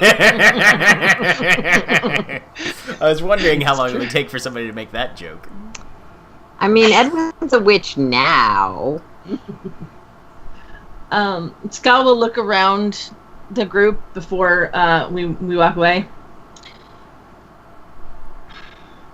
We still have a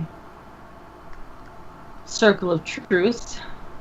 Yeah, that one and that one decided that they didn't want to play by the rules. A what? What? And who do you point to at that? The two people who succeeded and are not. Ragnar and Alistar. Oh, okay. Guy, you've been around Alistar long enough to not be sure if he knows that he did something. Yeah. She'll actually kind of lean into Wolfine and go, I don't think he knows. I can't help it that I've got a strong personality. It's okay, Ragnar. I didn't say it was a good personality, I just said it was a strong personality.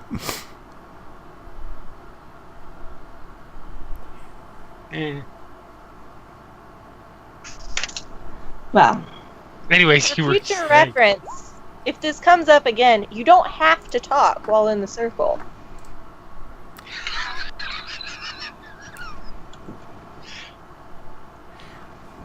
Alright, so she's going to take us to where all the shite is, and we're going to get what we need, and there we go. I forget, does anyone in the group understand giant?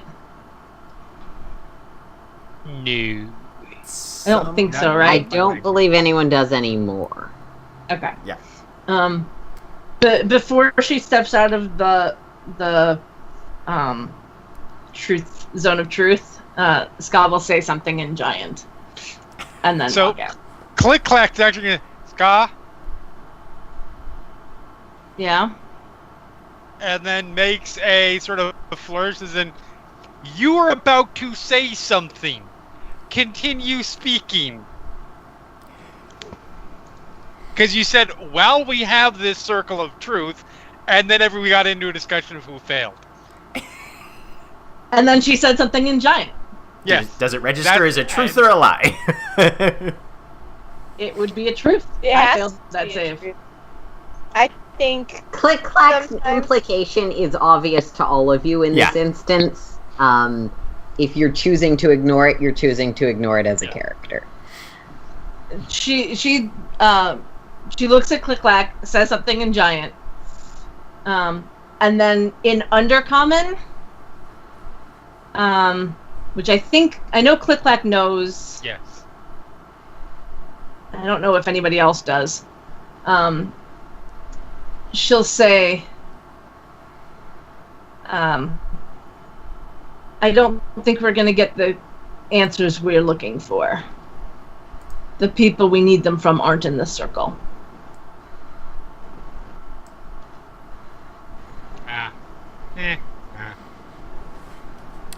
Well, Ragnar looks over at Cell. All right. Lead the way. I'm disappointed. Yep. I'm disappointed a little bit. That Scott didn't just say something to Giant and leave. So then, Click Clack couldn't say something in Orin and then say, "See, I can do it too."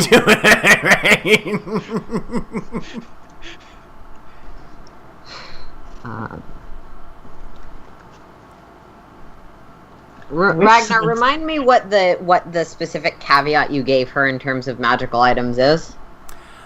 He is looking for. He told her that he wanted at least one item per member of the group that's coming along, which should be all 6 of us, I think.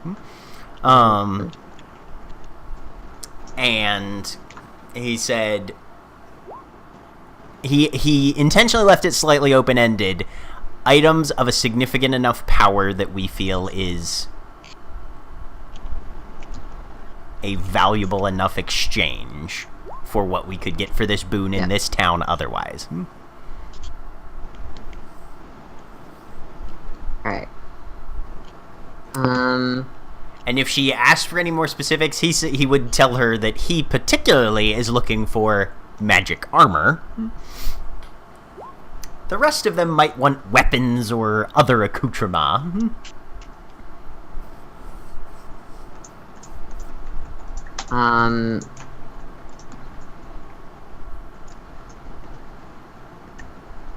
Alright, so yes, you all head through a portal of ice that opens where she walks back into a utterly freezing cave with no discernible exit. The wind in here whips up, and despite there being a roof over your heads, there's nearly a blizzard that's difficult to see through all around. I'm sure Carsey just feels great. Gotta love those. Yeah, none of you are wearing the appropriate stuff for this weather, really. Alright.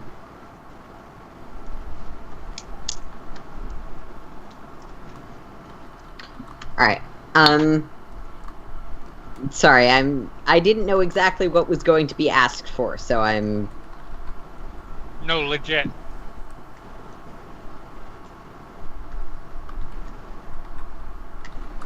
Well, we're walking along because give you time. Sorry. No, that's okay. Click Clack leans over to Ragnar. Oh.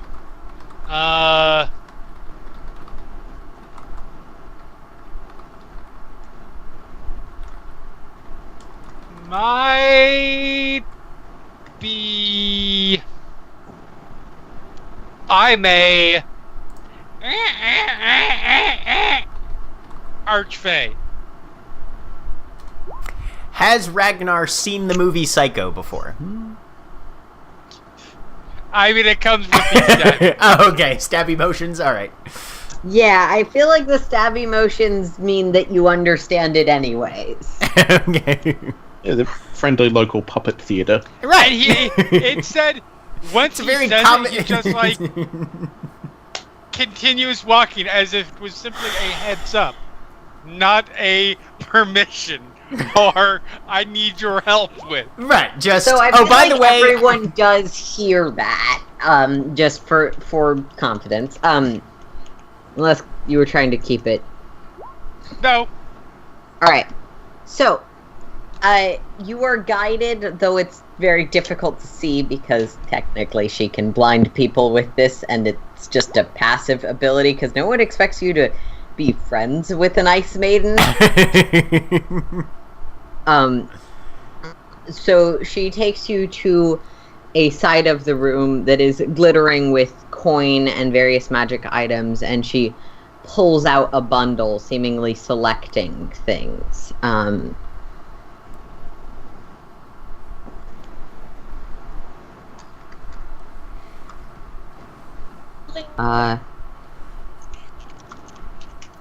Yeah, so...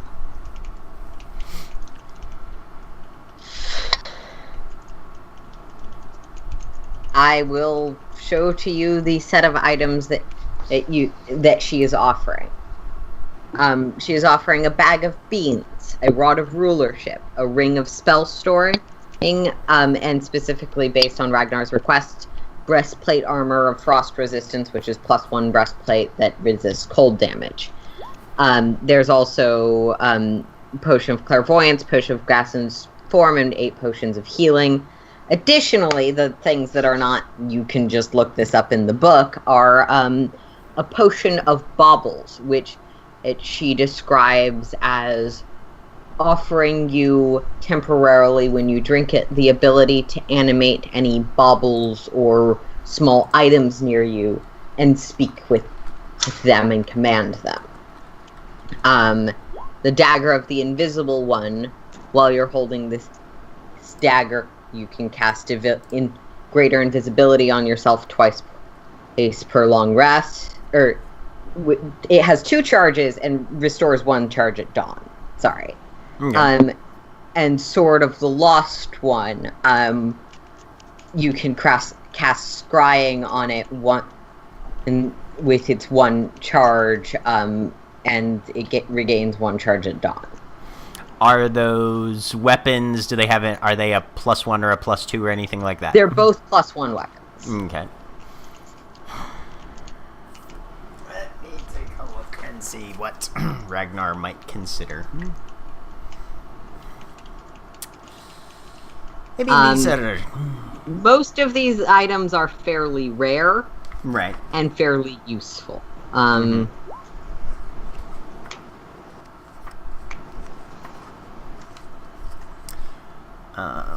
I need to look up what the armor So, bonus is this for- like a free-for-all thing? This is specifically the set of items that she's offering you, because none of you gave anything more specific than items that would, a number of items equivalent at least to the number of people there, that matches the amount or quantity you would get from your booth. No, yeah, I think the question is more, do we get what? Is she saying you can choose one each from here, or No, this is here's the item? set of Okay. items you would get. You would get all Yeah. of these. This is completely on Ragnar, if he deems it acceptable Yep. or not, and then it's him to divvy up how he wants. Just to shortcut time and a lot of rolls that mean nothing. Right. This is equivalent power-wise to what you would get from the Dragon Boon. Okay. She can't lie about that. She's a fae. Right.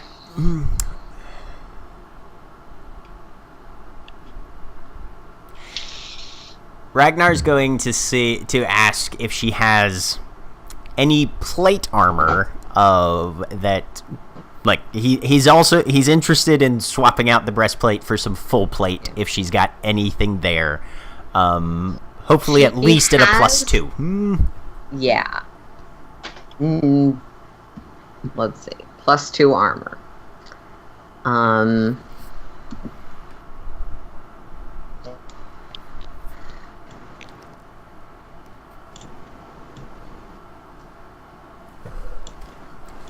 What might she have?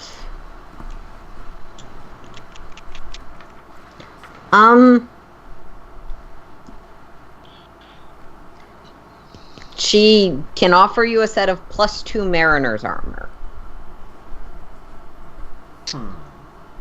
In heavy plate, but most of this is stuff she's stripped off corpses, so... Yeah. +2 full plate Mariner's armor, though? She stands in front of an enormous pile of freshly dead corpses. No. Over the centuries, a lot of people have tried to kill the powerful Ice Maiden. Right. And made a mistake. That is Yeah, no, that's fair. I just like the idea of, well, shit, now I have to go murder a bunch of people really quick. Yeah. I'll be right back. Wait, there's how many God. of you? Alright, give me a second. Yeah. Gotta go find 6 victims. Yeah, Mariner's armor would not be in the standard book, I don't believe. No, it is. Yeah. Okay. +2 Mariner's armor. He will say, swap out the +2 Mariner's armor for the breastplate of frost resistance, and we have a deal. Just because of the rarity disparity, she'd also be taking away 2 of the healing potions if you do that. Still good deal, as far as he's Okay. concerned. And we continue the trend of Ragnar having by far the most powerful magical items in the party. Hey, he is eminently practical when it comes to his kit. Yeah, I might have missed it, but did she say what each of the items were, or do I have to try and make an Arcana check or something? Between the group of you and her contributions, you know what all of the items are. I did list them off, and also, Yeah. I think I should have shown you the list. Yes. Yes. Yeah, we've got a list. Was the question if we knew what all that was? Yes. You know what all of it is. It was informed to us. In character. So,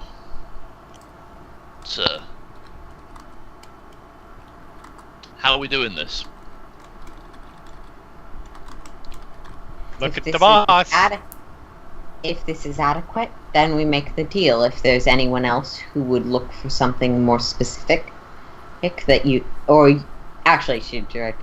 If there's anything more specific you would want or different from what's available, well, I have other things I could trade for it. If this is not adequate, then I have failed. But understand, you will not get more from them.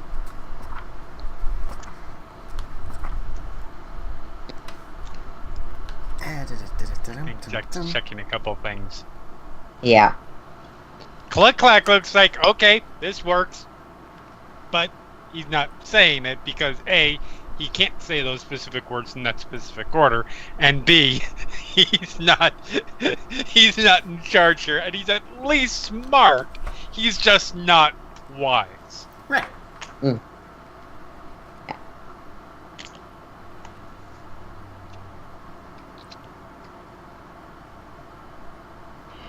A lot of these items are quite good. Yes, they are. Though, while I understand that Ragnar is technically in charge, are any of you going to make arguments for wanting a different kind of item than... Nope. Okay. Click Clack has his eye on the dagger because they call the dagger the invisible one would probably be very useful in assassinating an archfey. It probably would be. And Greater invisibility is a just, fairly you know. nice spell. Yes, it is. Especially when it allows you to repeatedly stab people and run away. And There's then a stab moment- them again and run away. There's a moment of uneasy silence as all the spellcasters in the group look at each other, look at the ring of spell storing, and look at each other again. I mean, I've got my eye on something else on that list, but Yes, we'll I'm see. sure you do, but I don't know if Ragnar is going to trust Carsey with that. The rod of rulership? Yes! She Curse is actually my rolled fault. reasonably well on the insight check I had her make, so these are decently tuned to the party items. Yeah. Yes. I feel like Ragnar is going to want just because despite being lawful neutral, he enjoys observing chaos on occasion, giving Alistar the bag of beans. but we'll see what Okay. happens. Yeah, so... But for Yeah. now, Yes, Ragnar is no. Ragnar is content and feels that this is equivalent to the value of the boon, and will, unless someone else speaks up, say, "Aye, we will take these items that you've offered, and on the morrow, as soon as the boon is awarded, Yep. I will be transferring it to you, so that you can help your wife All right. out." Mm. She will put out her hand for a shake. Deal. Deal indeed. They shake, and all of you can see a slight flash of blue magic as the Ragnar, you definitively, as any creature would, can tell that this is magically a contract. Right. That if you use that boon for something else, that's gonna be nasty for you in some That is capacity. bite or us another. in the fucking Um, ass. Yep. But as we transition to the next morning, when you all head back into the city and are called to the castle,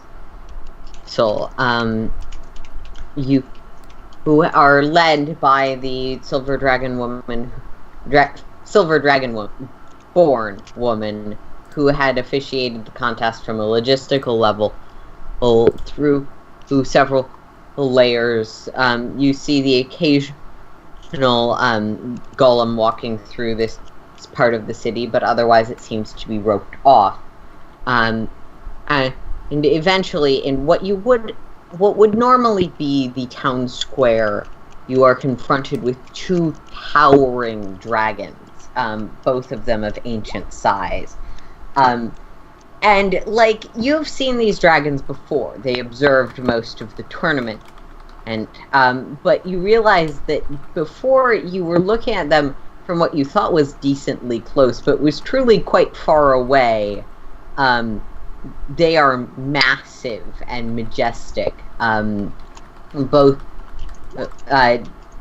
pairs of eyes and snouts, I guess, stare down at you.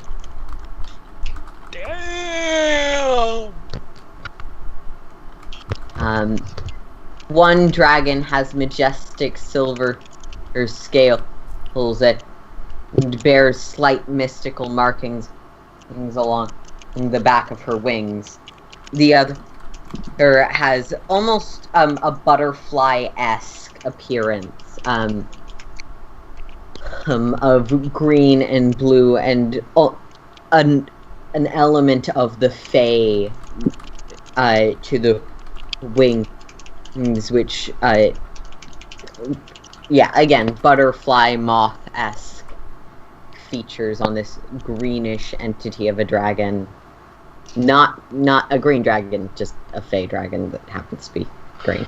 The fey dragon will speak first. Welcome, champions, to my tournament's conclusion. You have done very well to get this far, and I will offer you a reward. My boon to each of those who attained victory. And two sort of orbs of magic and pure essence float towards Ragnar, and then just generally towards the group of you that also won. The one sort of that hovers above the group's head is consumed by this wolf entity of wolf magic that snatches it in its jaws.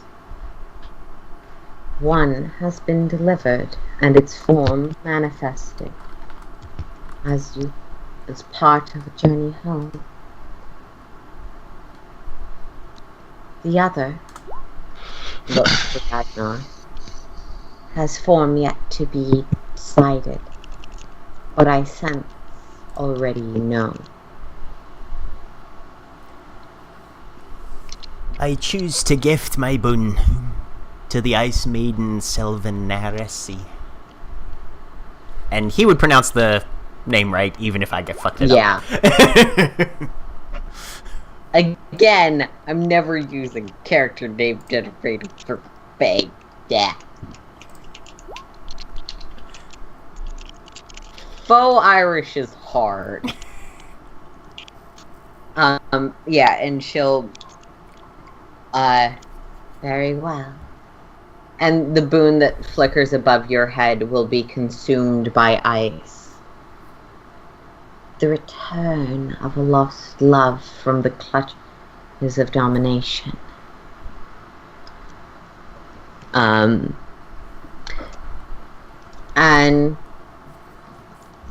she'll sort of, do you have any other questions? I do so like. We both enjoy entertaining those skillful enough and clever enough to win.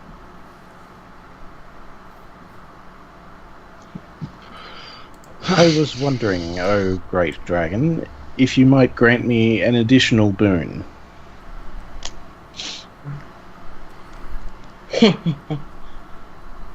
Perhaps attend again next year, wherein you will gain another one. There is no rules against those who have gained a boon before gaining another one.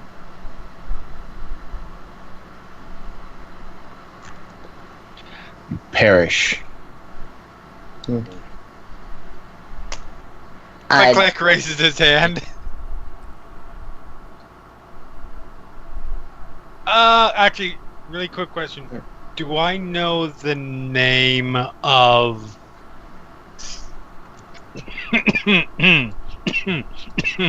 Bell's patron? Bell's patron.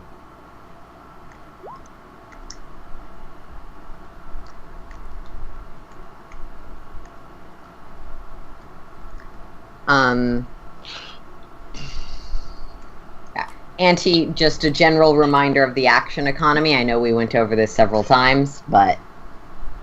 No, just that for now. Okay. But it will be happening imminently. Yep. So, yeah, click-clack, as you begin your question, go ahead. These things are kind of happening concurrently. Okay.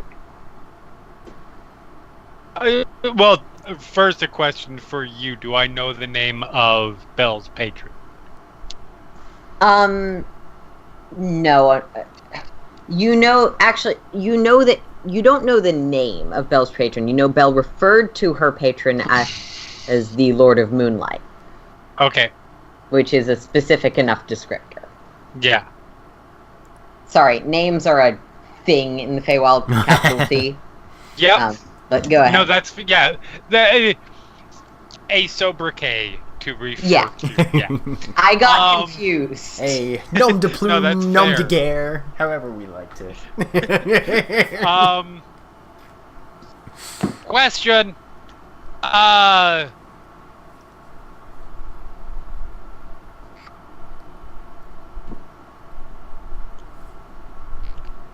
If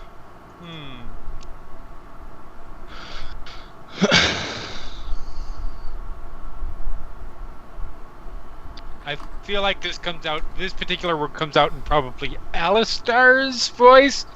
Theoretically.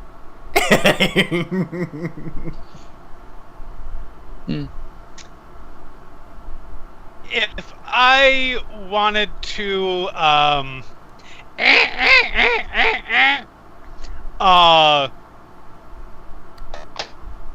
Yeah, I say that all the time.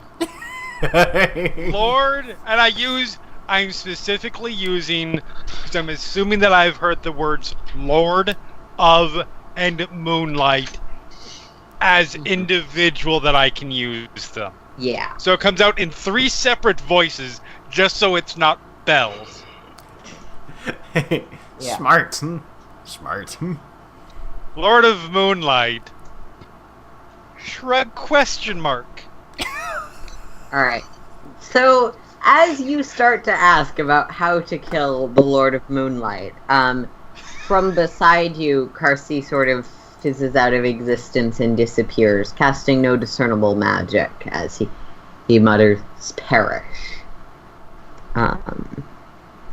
And the 2 dragons will look to each other, and the Fey one will...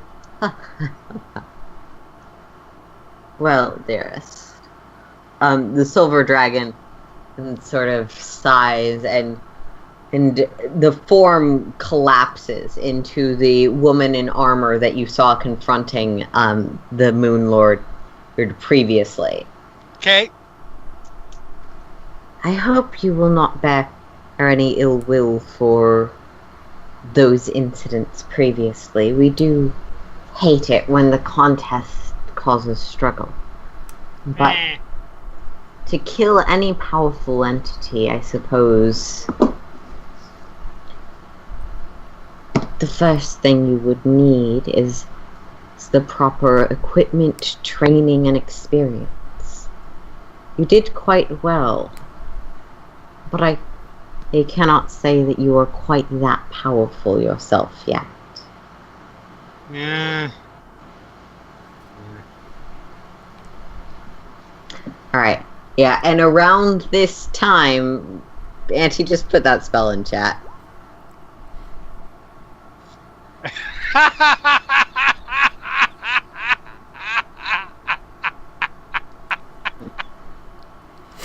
Around this time, this one I don't believe was subtle spelled, correct? Nope. Around this time, Karsi reappears, and Wolfina, being the one with the highest passive, you see out of the corner of your vision Karsi rematerialize somewhere else, hand lighting up with purple energy that explodes in a sphere or around. Well, fortunately, it's far above any of your heads, because it's centered on the dragons. A sort of blast of purple energy.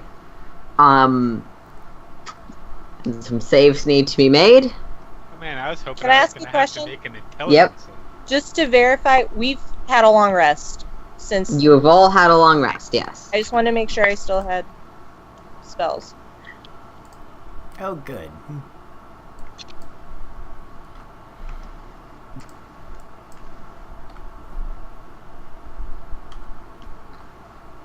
Um,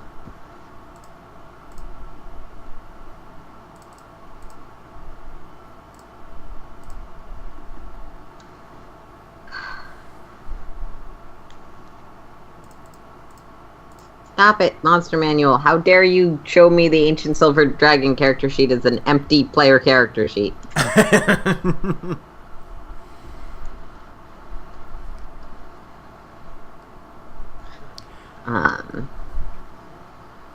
So Karsi vanished and then eventually reappeared and cast an offensive Melted spell. the brains Yeah. of the dragons.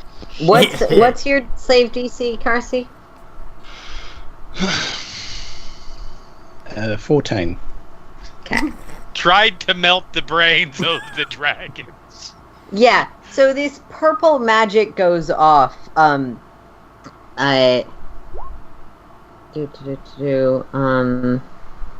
roll your damage. Slash roll. Turns out they have glass jaws or glass Yeah. frontal lobes. One of the dragons seems to shrug it off easily. The Fey dragon actually winces for, the silver dragon actually winces for half a second, burning a legendary resistance. As both take 16 damage, and that is where we're gonna pick up. Not next week, the week after. Holy Karsi casts shit. Synaptic Static onto ancient dragons. Oh man. I mean, I feel like the next steps are the rest of the party stepping aside. Yeah. To give I mean, room. Ragnar's No, gonna. We'll talk about that next week. All because right. We ran out of fucking time again. Fantastic. Well, say goodbye, everybody. Bye. Goodbye. Bye. Bye. Goodbye.